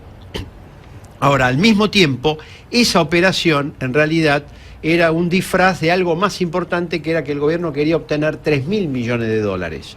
Y solamente obtuvo 286 millones de dólares, o sea, menos del 10%, y ojo que ahí hubo suscripciones por parte de organismos públicos, que si no se hubieran presentado, directamente sería menor. Entonces, bueno, salieron todos los funcionarios a señalar esto del éxito, pero todo el mundo dice, pero si España, Kenia y todo lo demás salieron, y con tasas inclusive inferiores, porque no olvidemos que esto era una colocación muy atractiva, porque te estaba dando el 8,75 anual, algo que duplica, triplica y cuadruplica lo que están colocando otros países, que obtienen por licitaciones similares tasas mucho más bajas. Es para tentar a los buitres. Claro, era para tentar a grandes bancos, fondos de inversión, etcétera, que efectivamente no entraron. Lo que sucede es que si vos entrabas en el canje o entrabas en la omisión, terminabas perdiendo. ¿Por qué motivo? Porque a precios de mercado lo podías obtener todavía mucho más bajo que lo que te estaba ofreciendo el gobierno. O sea, el gobierno te terminaba haciendo un canje más caro de que si vos comprabas el bono directamente sin pasar por la oficina del Ministerio de Economía. ¿Se entiende? Entonces, hay quienes decían que esto mostraba falta de solvencia técnica en el equipo. Bueno, en parte por esto que te estoy señalando. Ya en los días previos se había señalado justamente que, como ellos estaban ofreciendo, por ejemplo, para hacer el canje del Bodén 2015 por el Bonar, te daban a un precio de 99,70, era la paridad que te tomaban para hacer el cambio. Entonces muchos decían, bueno, pero ¿para qué me voy a meter ahí si yo hago el mismo? Si yo vendo el Bodén 2015 y compro Bonar 2024, si hago la operación al margen de esta licitación del gobierno, podía pasar a tener mayor cantidad de Bonar 2024 que la entonces, que no la sabieron hacer. Por eso se está hablando de falta de solvencia técnica. Y además lo hicieron a la apurada, en el peor momento, diciembre en víspera de Navidades no es lo mejor, y además en un escenario internacional muy pero muy negativo, con lo cual si vos comprabas bonos de otros países podías llegar a tener un rendimiento superior por la baja que hubo en los últimos días. A ver qué piensa Guillermo Nielsen, que es secretario de Finanzas. ¿Qué tal, Nielsen? Acá, La Nata, ¿cómo va? Buen día. Buen día, ¿cómo les va? ¿Cómo ve el éxito del gobierno con los bonos? Bueno, son malos ustedes, son malvados. Bueno, usted tampoco es ni la huerfanita, Nielsen, le digo. Después de la descripción que hizo Ismael, creo que por ahí lo único que se tiene que enfatizar es que hubo una mala lectura del mercado. O sea, acá el BODEN 2015, a los efectos del canje, se tendría que haber tomado al valor, lo que se llama el valor técnico, o sea, el valor que realmente hoy tiene para el gobierno, que es $101.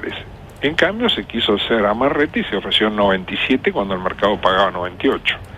Y bueno, el resultado es el que estamos viendo, ¿no? Es malo. Muy malo. ¿Pero eso por qué? ¿Porque no saben o porque...? Yo creo que hay un problema de inexperiencia en mercados de capital. Porque fíjese, yo creo que esto no hay que mirarlo aisladamente. El otro gran antecedente es la ley llamada de forma rimbombante de pago soberano, ¿no es cierto? Donde iban a desbordar el 6 a los tenedores de bonos para cobrar en Buenos Aires y no vino nadie. O la negociación con el Club de París, donde no se negoció nada, se firmó todo cuanto papel se le puso enfrente. Creo que hay un tema real de inexperiencia y de desconocimiento de cómo funciona el mercado financiero. De todas maneras, a los efectos del gobierno no importa, porque si todo es presentado como un éxito, ¿no sí, claro. ¿cuáles son las responsabilidades? Ninguna. ¿Cómo ve este tema de que se está empezando a hablar demasiado de que en enero no hay ningún arreglo?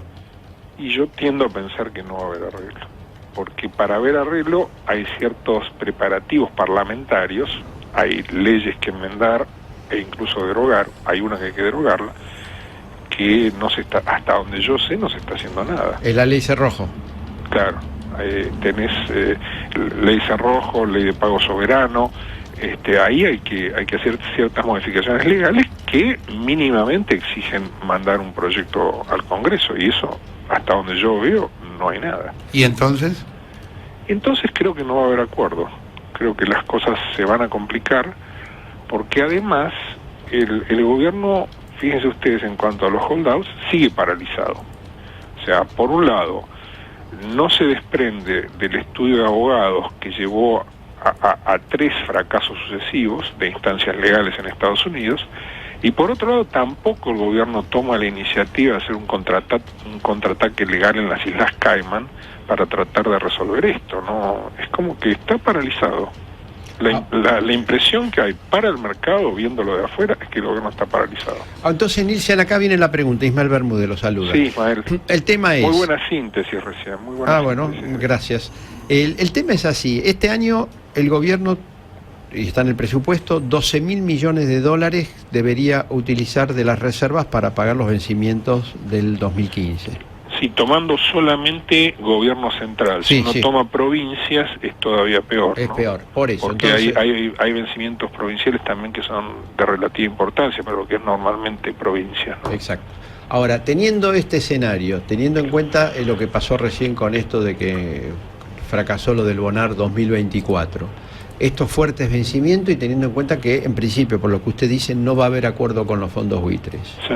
¿Cómo queda el panorama financiero para el próximo año en una economía que sabemos, ya todos los economistas están diciendo, bueno, 2% cae la economía en el 2014, para el 2015 los pronósticos también son negativos, y tenemos un escenario internacional más complicado para la Argentina. Sí. Entonces, ¿qué pasa en el 2015 teniendo que pagar todo esto? Para poner una precisión, los pagos totales para el 2015, desde ahora, digamos, hasta que se entrega el gobierno, son desde ahora, no durante el año 2015, o sea, cuarto trimestre de este año hasta completar el año que viene son 17.000 millones de dólares. Entonces, realmente es muy complejo.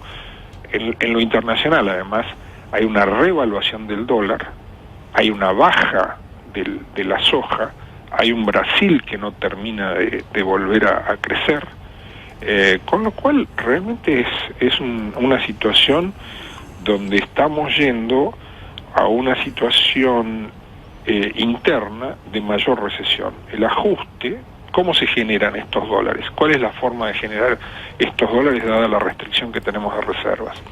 Y mayor recesión.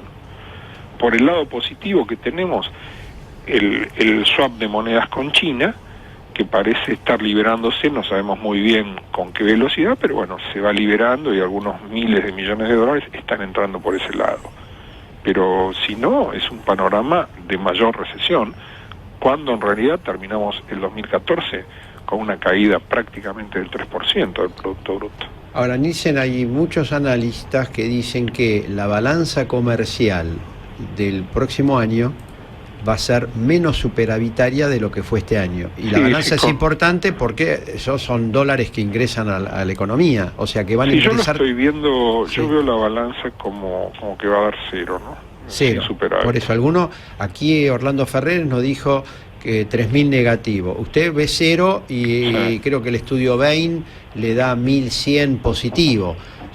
Respecto de 7.000 que puede finalizar este año. O sea, ahí estamos perdiendo el ingreso de, ¿cuánto? Por lo menos 6.000 millones de dólares. Sí. Es así, además está por la positiva el tema petrolero, la baja del petróleo, en fin. Pero vea, para simplificar para el gran público, está muy ajustado. Entonces, ¿cómo se va a ajustar?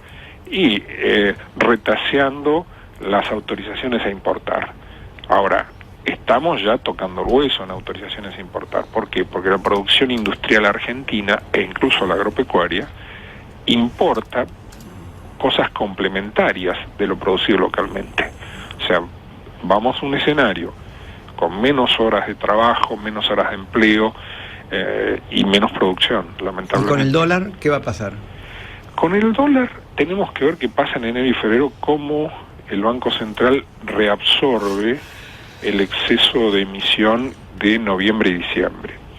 Por la positiva, el gobierno que pasó de tener una especie de negación con el paralelo, el gobierno entendió que la brecha entre el paralelo y el oficial es algo importante. Es algo importante. Entonces, fíjense, los últimos 45 días, esa brecha descendió y hay un efecto calma, ¿no es cierto? Pero ojo, que descendió manteniendo el dólar oficial y retrocediendo el paralelo. Podría haberse acercado por la otra vía, pero fue al revés. No, pero justamente lo preocupante también para el año próximo es que yo veo al gobierno muy engolosinado con tratar de moderar la inflación a través de no mover el tipo de cambio. Y esto significa atraso cambiario que va a pegar muy fuerte en todas las economías regionales y en todo el sector exportador, obviamente, ¿no? Bueno, ¿Hola? Estábamos viendo un poco... ¿Escuchó una versión de que hay una movida de un pedido del gobierno a YPF para bajar el precio de la nafta? No escuché.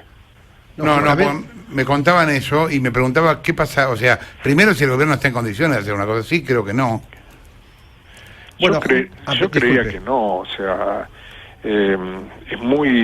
sería deseable bajar el precio de la nafta, porque fíjense, la Argentina tiene el precio interno del petróleo fijo en $83, cuando a nivel mundial y a nivel de los países de la región, esto está alrededor de $60, e incluso un poquito por debajo de los $60. Entonces, ¿qué es lo que sucede? Va a haber mucha tensión, por ejemplo, en las exportaciones de soja, las más competitivas de Argentina. ¿Por qué? Porque se le ha encarecido, en términos relativos, entre el farmer americano o canadiense y el chacarero argentino, tiene una estructura de costo mucho más alto la Argentina y obtienen un precio mucho más bajo por las retenciones. ¿Se dan cuenta? Hay un juego de tenazas ahí. Que lo que hace es pauperizar al sector agropecuario como ejemplo de exportaciones, ¿no? Pero Nielsen, ¿cuánto hay de impuesto en el litro Terrible. de nafta? Creo que 65 o 70%. Terrible, Entonces claro. bajar el precio, Jorge. Bueno, pero estamos... Es una recaudación. Fiscalmente. Y Claro. bueno, pero ellos tienen un agujero fiscal. Este año, ¿en cuánto termina el déficit? Y el 200.000 millones. El déficit real, Sí. real está acercándose a 8 puntos del producto. Así 8 que puntos el del real, producto. sí, sí, sí. O sea, estamos hablando de cuánto, 300.000 millones de pesos. Estamos hablando de, a ver, me gusta verlo en términos de producto, ¿no?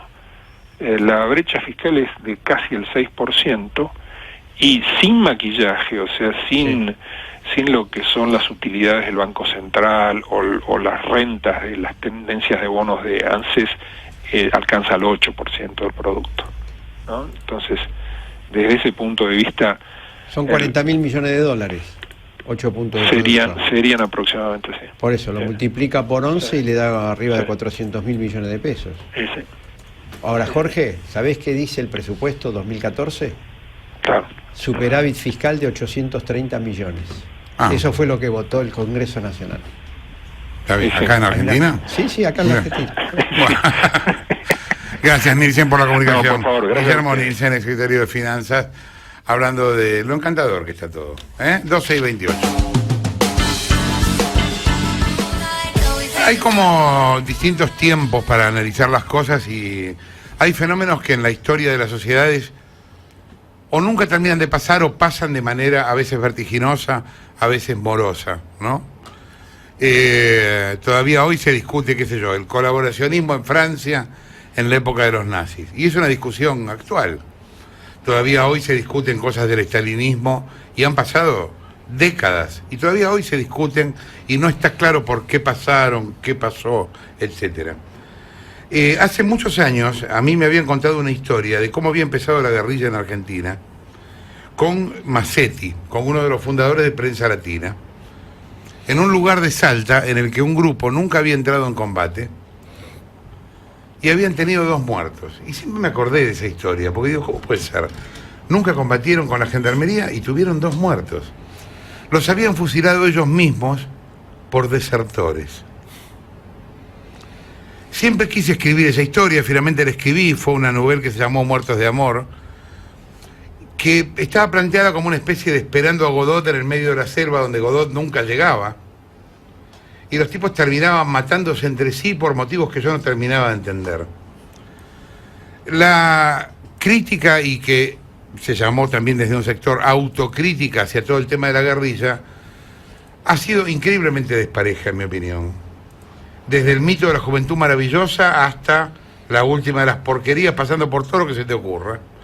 Y yo me encontré en el devenir de todo eso con un material en serio que descubrí hace tiempo, hace bastante tiempo, no recuerdo cuántos años, que son unas revistas que se llaman Lucha Armada en la Argentina, Política y Violencia, dice el subtítulo, y que ahora acaban de editar el anuario 2014.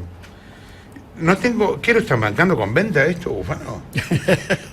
Lo pagan ustedes, pierde guita alguno con esto. ¿Cómo Por supuesto, se pierde guita. Pierden plata, dinero, está por bien. supuesto, claro. No, bueno, es una revista importante, está bien hecha desde ahora, no este número de anuario, está bien Son hecha. 10 años ya. Siempre 10 años cumplen 10 años. Sobrevivir en el mercado editorial, lo conozco de memoria, es un milagro absoluto. Y más con un tema como este, porque ¿quién te va a poner un aviso en una revista de lucha armada? Ese, creo que el nombre fue equivocado. En realidad tendríamos que haberle puesto otro nombre, porque Claro. Aerolíneas Un nombre Argentinas menos. nunca va a poner un aviso. El tipo hasta se autocritica el nombre que le puso la revista. No, pero es que está La bien, ¿no? autocrítica Porque llevada al extremo. es un nombre ahuyenta avisadores total, claro. Es que también tienes que pensar en eso, porque si no, ¿cómo bancar la revista? Así es. ¿Cuánta gente está trabajando en lucha armada? Somos 3. Claro, son muy poquitos. Cacho Lotterstein es el que financia y codirige esta revista, y bueno, después la hacemos a mano. Claro. Ahí había María Moreno también ayudando. María Moreno le hicimos una entrevista por el tema de la homofobia dentro de la izquierda. Vos estuviste en la FAL. Así es. Pensemos que todas las personas que nos escuchan no entienden nada de lo que estamos hablando. Yo te pido, por favor, contame qué fueron las FAL.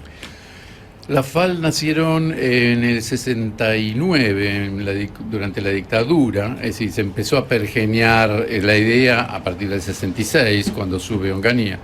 Era una organización que pretendía alcanzar el poder por medio de las armas, de derribar a la dictadura. Y bueno, finalmente, cuando llega el 25 de mayo de 1973, sobre todo cuando gana Perón con el 62% de los votos, nosotros decidimos continuar porque ese era un gobierno burgués que no iba a conseguir los propósitos que nos habíamos propuesto, que era la liberación nacional, un sistema... Bueno, ustedes no fueron los únicos, ¿no? Está la carta abierta a Cámpora de la ERP. Hubo como varios que dijeron, bueno, este es un gobierno burgués, hay que seguir. Así es. Yo hablo en nombre de lo que era la FARC. Sí. El ERP hizo lo mismo y bueno, yo creo que Montoneros también. Finalmente también, claro. Bueno, y seguimos remando hacia adelante con las armas, mientras el 98%, porque no es solamente el 62% con que ganó Perón, estaba el radicalismo, que tenía 30 y pico de votos, el partido intransigente. Si sumamos todo, nos da el 97-98% de la ciudadanía que votó por la paz y el freno a la violencia. Y nosotros no supimos escucharlo. Y ahí sí me involucro a todo el mundo. Nosotros, toda la guerrilla, dijimos, no, hay que seguir porque así no vamos a llegar al socialismo. Hay millones de cosas para hablar con vos, pero millones. ¿Vos ves en una manera de gobernar de los K esa impronta? Yo lo que recuerdo, bueno, no lo recuerdo, puede constatarse fácilmente. Los K en 1983 votaron a favor de la amnistía. Al votar a Luder, de hecho, estaban votando a la amnistía.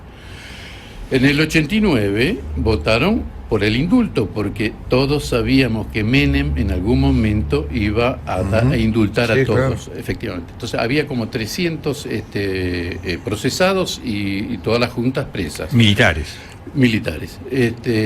Y bueno, Menem había negociado con Firmenich para que pusiera dinero para su campaña, con la promesa de que iba a dar un indulto.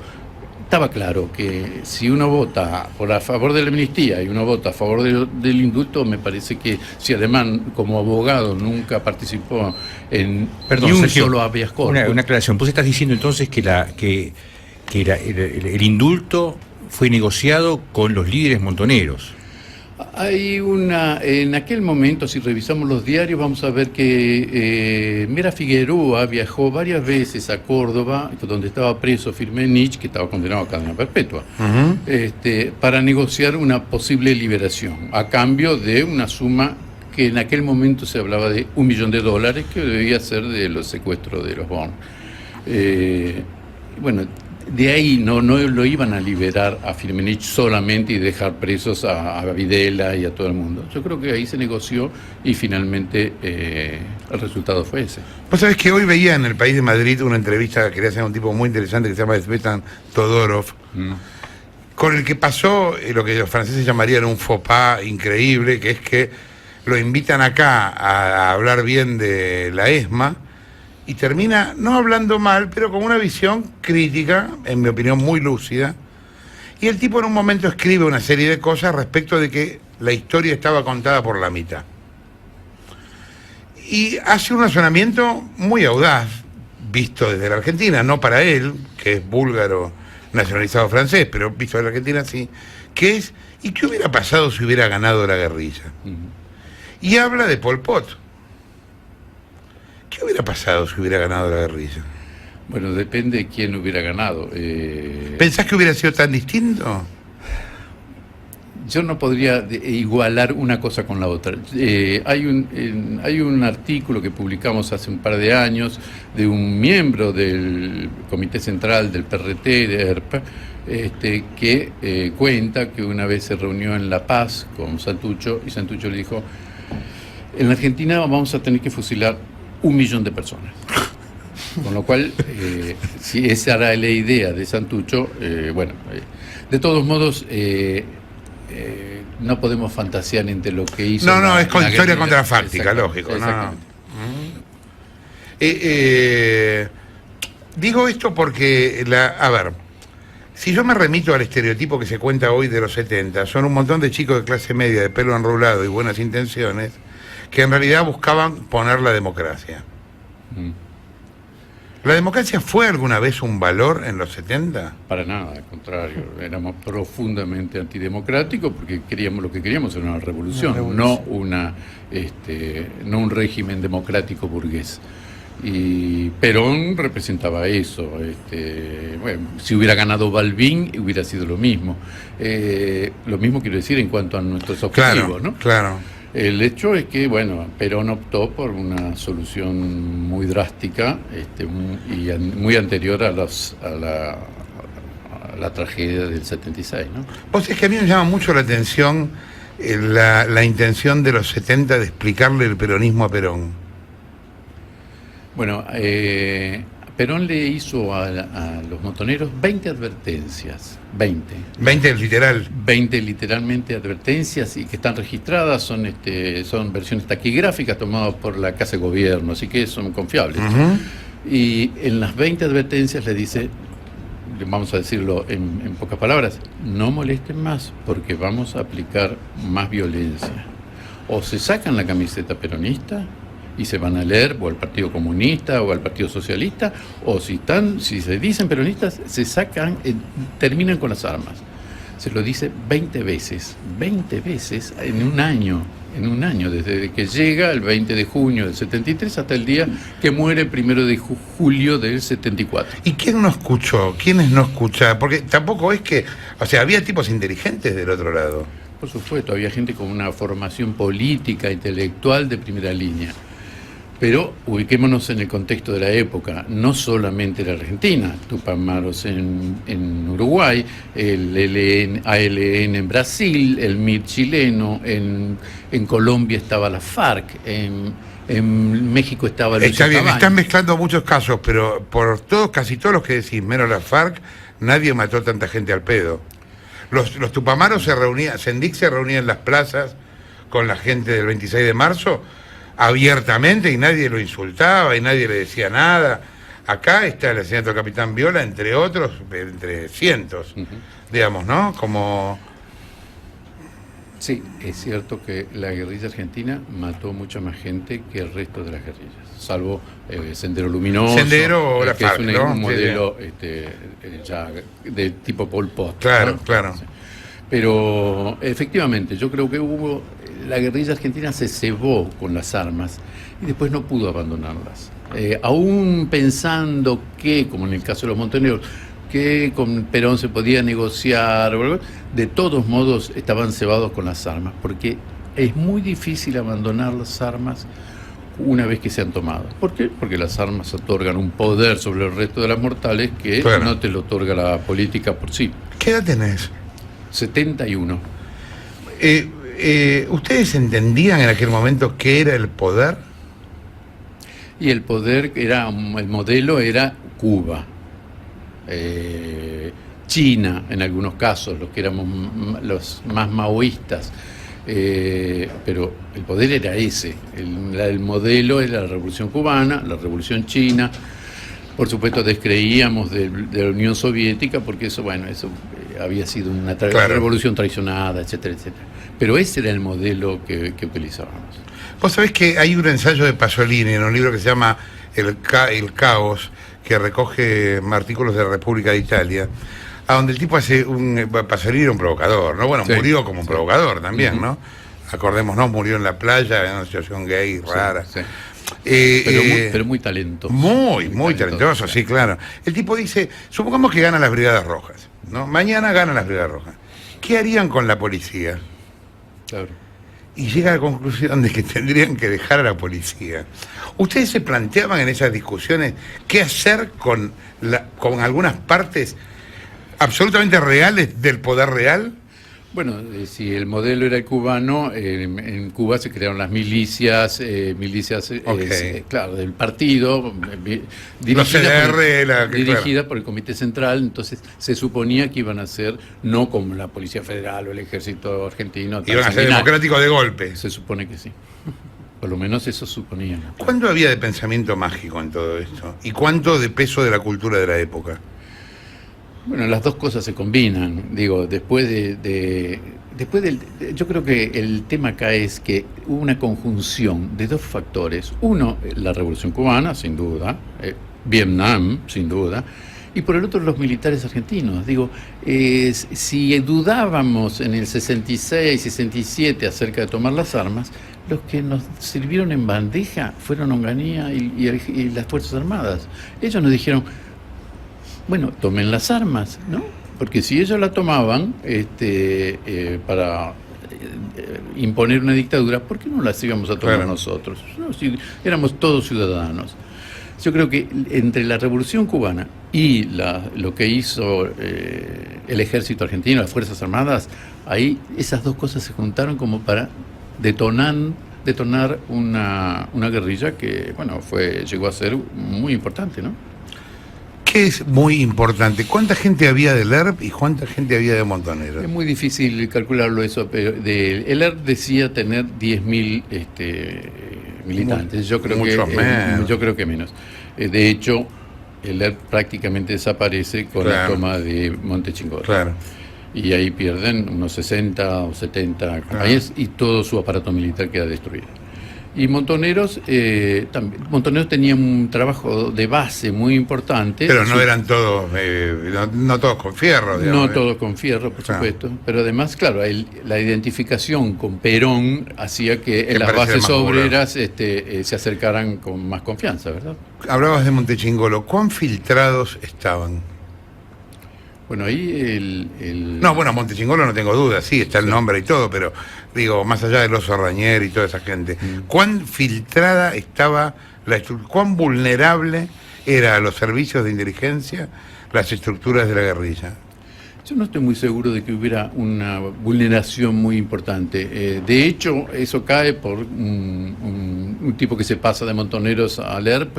Era una especie hay una película muy buena que se llama La Convolución, que es un chico de 17 años que quiere ingresar a la resistencia francesa. Como la resistencia le dice, no, son muy chicos todavía, entonces se mete en la Gestapo durante la ocupación.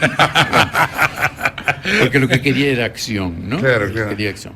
Yo no sé si estaban muy infiltrados. Ese muchacho que era un Lacón Belucián es el que los denuncia y produce una catástrofe, a pesar de que le habían avisado a Santucho y a toda la dirección del PRT que la acción podía estar cantada. Él ordena de todos modos el ataque y se produce la catástrofe del PRT, ¿no?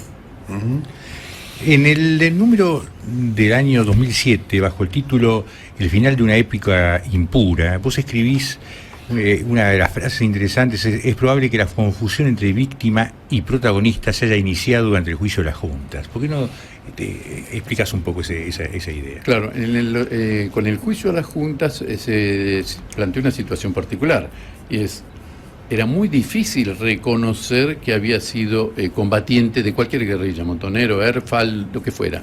¿Por qué? Porque había miedo, estaban los militares con todo su poder, y reconocer eso era muy difícil. Entonces ese temor llevó a que la mayoría dijera, ¿usted dónde militaba? Y era de superficie, militaba en la agrupación Che Guevara o en la Juventud Peronista, etcétera, etcétera. Entonces ahí aparecía el combatiente, aparecía como una víctima. En realidad fuimos todos víctimas, sin duda, aún los que no participaron en eso. Pero el tema es que a partir de allí reconocer que se había sido combatiente, tuvieron que pasar unos años y no fue una tarea muy sencilla, fue bastante difícil. ¿Cómo la teoría de los dos demonios, en qué medida es utilizada hoy para impedir la autocrítica? La teoría de los dos demonios es un... Hoy, hasta ahora, los únicos que la utilizan es la izquierda nostálgica, la izquierda que quiere reivindicar a la guerrilla dentro de lo que fue lo que sería el altar de la patria. Yo creo que ahí, claro, cuando salimos al paso y decimos, bueno, pero nos equivocamos, cometimos errores gravísimos que costaron vidas. Dice, bueno, pero vos estás defendiendo a la teoría de los dos demonios. Bueno, eso es una especie de puerta a cancel que no se logra abrir en algunos círculos. En estos 10 años, la cantidad de publicaciones con autocríticas, con revisión inteligente del pasado se ha multiplicado. Y eso Lo que pasa es que también es como que la cultura ha generado una distancia. Ha habido una renovación de los valores culturales, a donde quedó clarísimo que no luchaban por la democracia, a donde quedó clarísimo que eran homofóbicos, que había cárceles del pueblo donde se encanaban ustedes mismos, a donde, todo eso que en un momento podía ser visto como heroico, hoy quedó como absolutamente fuera de época, ¿no? Si vos decís, los montoneros perseguían, los cubanos perseguían a los gays hasta hace 15 minutos. Por favor, lean Reinaldo Arenas. Un gran libro antes que anochezca. Incluso aquellos a que tenían amantes, por ejemplo, también eran enjuiciados. Sí, claro, ¿no? Sí, capaz la cultura hizo ese bache, ¿no? Llenó ese gap. Sí, estaba prohibida la infidelidad dentro de Montoneros y dentro del PRT, ¿no? En la FAL no, pero Ahora acabo de entender por qué estabas en la FAL. Está bien. Te pido que me des un segundo y seguimos charlando porque tengo que ir al informativo. Estamos con Sergio Bufano. Hace una patriada en este país donde todo el mundo labura por guita. Hace una revista hace 10 años que se llama Lucha Armada y que está muy bien. Y que yo les recomiendo que la lean porque les están contando cualquier historia, chicos. Son las 13:33.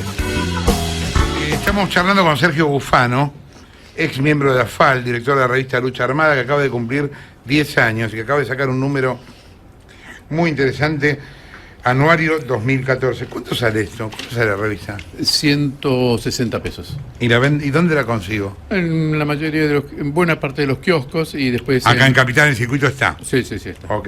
Che, hay un llamado de Cacho Lotterstein que dice, paren de felicitar a Bufano, pues yo soy el que pongo la plata. Llama Cacho de Capital, no sé si será el mismo.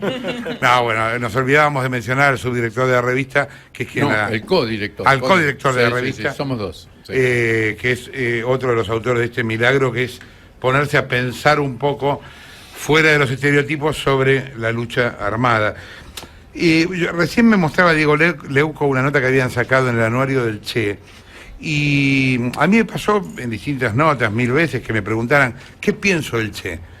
Y es tan contradictorio lo que pienso del Che, porque por un lado me parece un militar malísimo, que no sería pero ni cadete, porque el tipo llega a Bolivia en el peor momento, es denunciado por los tipos que va a liberar, no sabía que había habido una reforma agraria, va a ser otra, todo mal.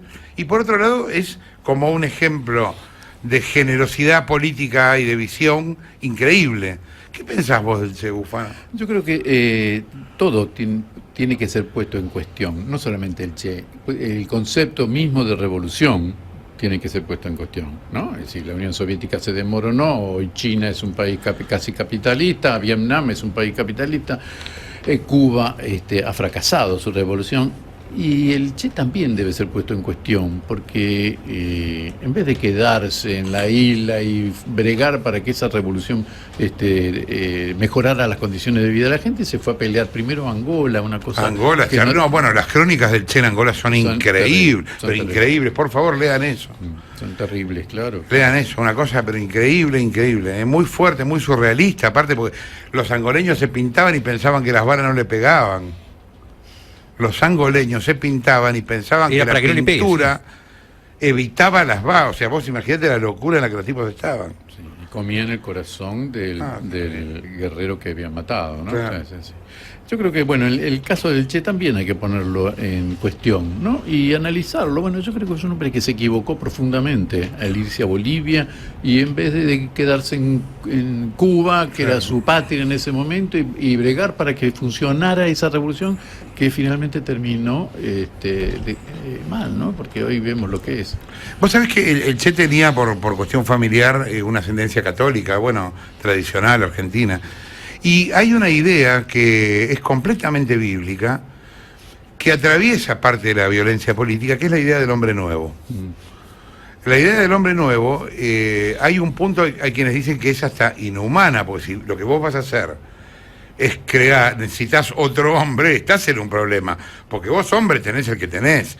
Vos no podés crear del hombre viejo uno nuevo. Esa es una contradicción ontológica, digamos, no tiene sentido. Y sin embargo, mucho de la guerrilla tuvo que ver con el hombre nuevo. ¿Ustedes creían en un hombre nuevo? Sí, por supuesto que ¿Y cómo lo iban a hacer del viejo? Bueno, tampoco era, no nos planteábamos esa discusión, pero un hombre nuevo que no fuera tan ambicioso con el dinero, tan un hombre nuevo que tuviera valores éticos y morales superiores. Ese era el modelo que teníamos. Y el Che iba por ese camino, porque no le interesaba el dinero, era un hombre que podía vivir en condiciones infrahumanas, si era por el tema de la revolución.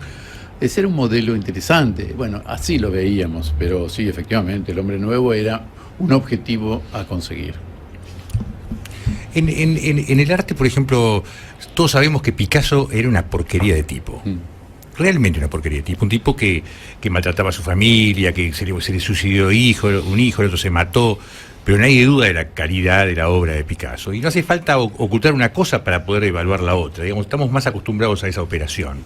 Con Walsh, por ejemplo, en Argentina no nos cuesta hacer esa operación. Cuando vos pensás que Walsh, todo indica que él fue el que decidió y planificó el ataque a ir a la Policía Federal, donde mueren un montón de chicos, mujeres que no tenían nada que ver con la policía, que eran empleadas, y eso no se habla de Walsh, de la carta a Videla, pero el otro Walsh, el que planificó eso, no se habla. Ese juego que se hace, esa cosa de ocultar información, es decir, qué información se cuenta y cuál no se cuenta. Los hechos montoneros están todos de acuerdo, se matan entre ellos, pero están todos de acuerdo que se puede mentir y ocultar. ¿De dónde surge eso? Bueno, la figura de Walsh es muy difícil cuestionarla. Si efectivamente fue el que planificó esa operación, bueno, tendría que abrirse eso y discutirse. Pero es cierto, claro, murió su hija, murió él en combate, era un escritor brillante, sí, claro. y sobre todo un periodista agudo, de una letra muy buena. Cuestionarlo es muy difícil para todo el mundo, inclusive para mí.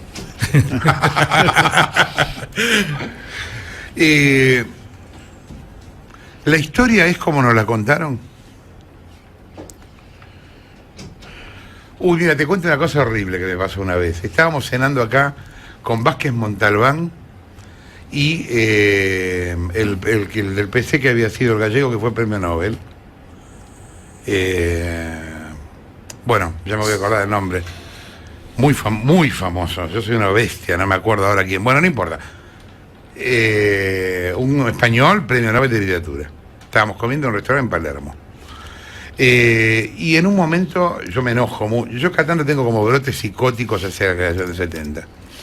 Y le digo al tipo pobre hombre, que entre todo una persona amable que estaba hablando conmigo, Saramago, portugués. Bueno, Portugal es como España pobre. O sea que dentro de todo. Le digo a Saramago, ¿por qué nos mintieron? ¿Por qué nos mintieron tanto? ¿Por qué nos mintieron? ¿Por qué Neruda escribió poesía estalinista? ¿Por qué nos hacían pensar que un nenito tipo Casey Wonder con un pañuelo rojo que grita en el colegio, seremos como el Che, es un ejemplo de independencia filosófica o política? ¿Por qué nos mintieron? Claro, Saramago me quería pegar un botellazo en la cabeza. Fue interesante de todos modos la discusión, qué sé yo. ¿No sentís un poco eso? ¿Qué historia es verdad? ¿Qué historia nos contaron? Bueno, todo surge a partir del 1917 en la Unión Soviética. Es la revolución y después sigue en un intento en Alemania, después aparece en China. El comunismo era una propuesta que en un momento llegó a dominar prácticamente la mitad del mundo. Y frente a un país imperialista como Estados Unidos, que además mataba a los negros y ocupaba Santo Domingo y ocupaba... bueno, entre esos dos modelos, claro, habíamos elegido uno. Y el comunismo era... La propuesta parecía interesante, era la liberación del hombre por el hombre, terminar la explotación del hombre, que todos fuéramos felices. Era una propuesta interesante. ¿Cómo no íbamos a creer en eso? Pero vos eras chino, ¿no? No, cercano, no. Cercano, la revolución cultural china.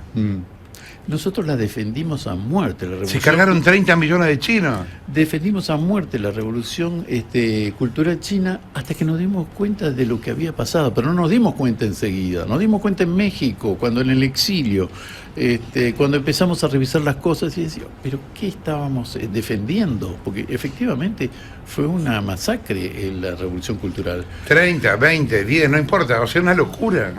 Así es, sí. Todo ese modelo se cayó. Ahora, la pérdida ha sido mucho más grande que la del comunismo, el socialismo, un país sin explotados y sin explotadores. La democracia también falló, ¿eh? La democracia la disfrutamos nosotros, clase media. Sí, claro. Hay en la Argentina más de 2.000 Villa Miseria, donde viven 10 millones de personas. Esas personas no saben que están viviendo democracia. Para ellos lo mismo vivir con Videla que vivir ahora. O sea que la democracia es renga.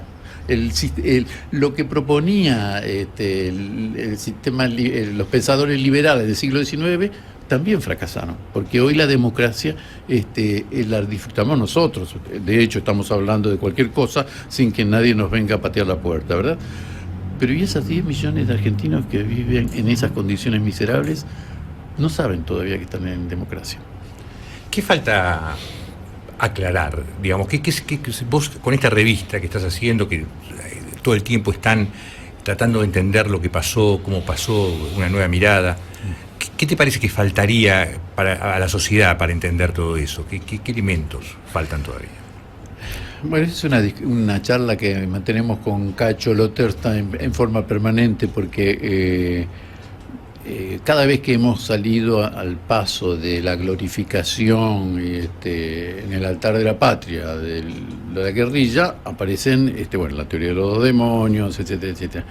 Yo creo que la sociedad ya entendió perfectamente que hubo un genocidio cometido por los militares. Las Fuerzas Armadas ya están en la lona, desde todo punto de vista. Todavía falta que se revise bien el papel que jugó la guerrilla, más allá de que en esto es no solamente por nosotros, sino por cantidad de autores han empezado a escribir y publicar en la universidad, en todas las universidades, en debates públicos, en cualquier lado se está discutiendo el papel que jugó la guerrilla en ese papel, en ese momento. Así que, no sé, lo que falta es muy poco, en el sentido... Es que yo creo que algo que entorpece a lo mejor el razonamiento del lado de la guerrilla es que la guerrilla se siente dueña de la moral. Se sintió. Ya no podemos hablar de la guerrilla porque la guerrilla no existe más. No, está bien. Quiero decir, ese sector comprometido en algún momento con la guerrilla habla desde el monopolio de la moral. Yo cada vez... Vos ves lo mismo en los milicos también. Claro, bueno, es muy difícil. No, está bien, es difícil decirlo. Es muy difícil decirlo. Es muy difícil reconocer que se llevó a la muerte a mucha gente, ¿no?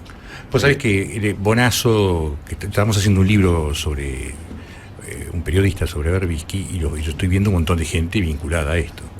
Y Bonazo, hablando, cuenta o me dice que se llevaron a lo mejor de la generación, ¿no? Que los milicos se llevaron a lo mejor de una generación. Y a mí eso siempre me hizo ruido. Yo no estoy de acuerdo. A mí siempre me hizo ruido porque, primero, hubo un montón de gente... ¿Ese es el mito de la juventud maravillosa? Por eso, hubo un montón de gente que tenía tanta compromiso político como los guerrilleros, pero que estaban convencidos de que ese no era el camino. En la práctica estaban más acertados los que no tomaron por ese camino que los que tomaron. Además, que cuando se tomó ese camino, a mí me pusieron al mismo lado que a ustedes. Es decir, yo terminé siendo igual que un guerrillero, y yo no era un guerrillero, yo estaba en contra de la guerrilla. Sin embargo, yo no me podía diferenciar de ustedes y sufrí las consecuencias de manera personal, entonces ustedes dispararon algo. Entonces, y además hay un montón de gente, pintores maravillosos, que no se murieron y que no los mataron los milicos. Esa cosa de estar por encima, es decir, si moriste, si te torturaron, sos mejor, sos más. Y ahí empezó a distorsionarse todo, ¿sí? No es cierto. No, claro que no es cierto. Lo que pasa es que cuando muere gente es muy difícil criticarlo. Es muy difícil criticar a quien murió peleando por sus ideales, punto. Ahí es difícil. Yo creo que hay que hacerlo de todos modos. Y lo que vos decís es cierto relativamente, porque volvemos al mismo, todo fracasó. No solamente la guerrilla, fracasó la izquierda. Hoy, si yo quiero ir a militar a algún partido, ¿a dónde voy? No tengo. Yo sigo siendo de izquierda, socialista, y mantengo en vilo los ideales socialistas de igualdad, equidad, etcétera. Pero no tengo dónde ir. Entonces, ¿eso qué quiere decir? Que también fracasó la izquierda, que no estaba a favor de la lucha armada. Es un dilema. Sí, claro, no pudo armar una... Sí, sí. No hubo ninguna alternativa. Hay pequeños grupos que consiguen un concejal aquí, un gobernador por allá. Sí, son pequeñas discusiones de pasillo de poder, no son discusiones en serio de poder. Exactamente. Sí lo logró, por ejemplo, Uruguay. Uruguay gobierna la guerrilla. Sí. La guerrilla. Entonces, sí, gente que peleó con las armas, pasó 12 o 13 años metidos en un pozo y hoy es presidente. Pero vos sabés que es curioso eso, porque el caso de Mujica es el más claro, el de la mujer también, pero no tienen un componente tan ideologizado al pedo como tenemos nosotros. Bueno, los uruguayos yo creo que son mucho mejores que nosotros, ¿no? No es solamente en eso, en pero general. Pero en algunas cosas, tampoco, mira, yo he trabajado... Es cierto, yo he trabajado en Uruguay, se venden muy bien a sí mismos, tienen muy buena prensa de sí mismos, parecen más honestos que nosotros, pero porque hay menos para robar, ¿no es? Porque... yo he hecho millones de denuncias en Uruguay, a mí me han echado, yo soy un echado del Mercosur. Yo soy un echado de Uruguay y de Argentina, de los dos lados me han echado. Y Uruguay es el mismo quilombo, pero es más provinciano. Ahora, hay alguna cosa en la cual no hay tanta ideología al pedo. Y que son más democráticos. De hecho, Tupamaro, que duró más de 10 años... Bueno, lo que hablábamos antes, sí. No mató a tanta gente. No. Cuando empezó a matar, se disolvió, porque se acabó la guerra para ellos. No, y aparte, la discusión es muy democrática. Ellos son muy democráticos en la construcción. Acá los montoneros eran al revés de la democracia y hoy siguen siendo al revés de la democracia. Vos lees la cámpora y hay que obedecer. Bueno, tendremos que ver con la guerrilla que tuvimos, es obvio, ¿no? Como nos pasa con los gobiernos o con las cosas, ¿no? ¿Cuántos años durará esta discusión, Bufano? No tengo la menor idea, pero... ¿Vas a llegar al número 20 de lucha armada? Voy a tratar, porque tengo 71, así que no sé cuánto. Está muy bien. Ojalá se pudiera 10 años más, ¿eh? Vamos a ver si llego. Si Cacho llega. Está bien. ¿Cómo ves a los jóvenes participando en esto? ¿Los ves participando o no? ¿Como espectadores, como protagonistas, cuestionando? Tenemos una juventud política tan rara, porque tenemos... La cámpora está en el gobierno, o sea, en cambio cuestionar al gobierno laburan para ellos. Es como una juventud rara. Custodiada por la Federal y la CIDE, además. Claro. Habría que diferenciar los niveles, ¿no? Porque hay una juventud que está en la universidad, que está recibiéndose, una juventud ya de 33, 35, que están egresando, que han hecho sus doctorados y demás, que trabajan inclusive sobre estos temas, son buena parte de los gente que colabora con ustedes. Exactamente. Son esa generación ha tomado distancia y ve ese proceso con un ojo crítico e interesante. Después hay otros. Yo no coincido con la cámpora en esa cosa tan militante, que, ¿cómo decirlo?, que crea un ídolo, que puede ser la presidenta o quien sea, y lo defiende a ultranza, más allá de los errores que pueden estar cometiendo. Es decir, porque están reproduciendo lo que hicimos nosotros, afortunadamente sin violencia, porque la campaña no es violenta. O sea que hay una diferencia formidable. De todos modos, están reproduciendo los mismos errores en el sentido de del sectarismo, ¿no? Ese es nuestro ídolo y lo seguimos a muerte. Y si hay que hacerle alguna crítica, la hacemos dentro de nuestro comando, de nuestra célula. Nunca la hacemos pública. No darle pasto a la derecha. ¿Sabes cuántas veces escuché eso? Así es. Felicitaciones por la revista. Le recomendamos a la gente que la vea. Muchas gracias por invitarme. Y feliz cumpleaños. Gracias. Sergio Bufano, director de la revista Lucha Armada.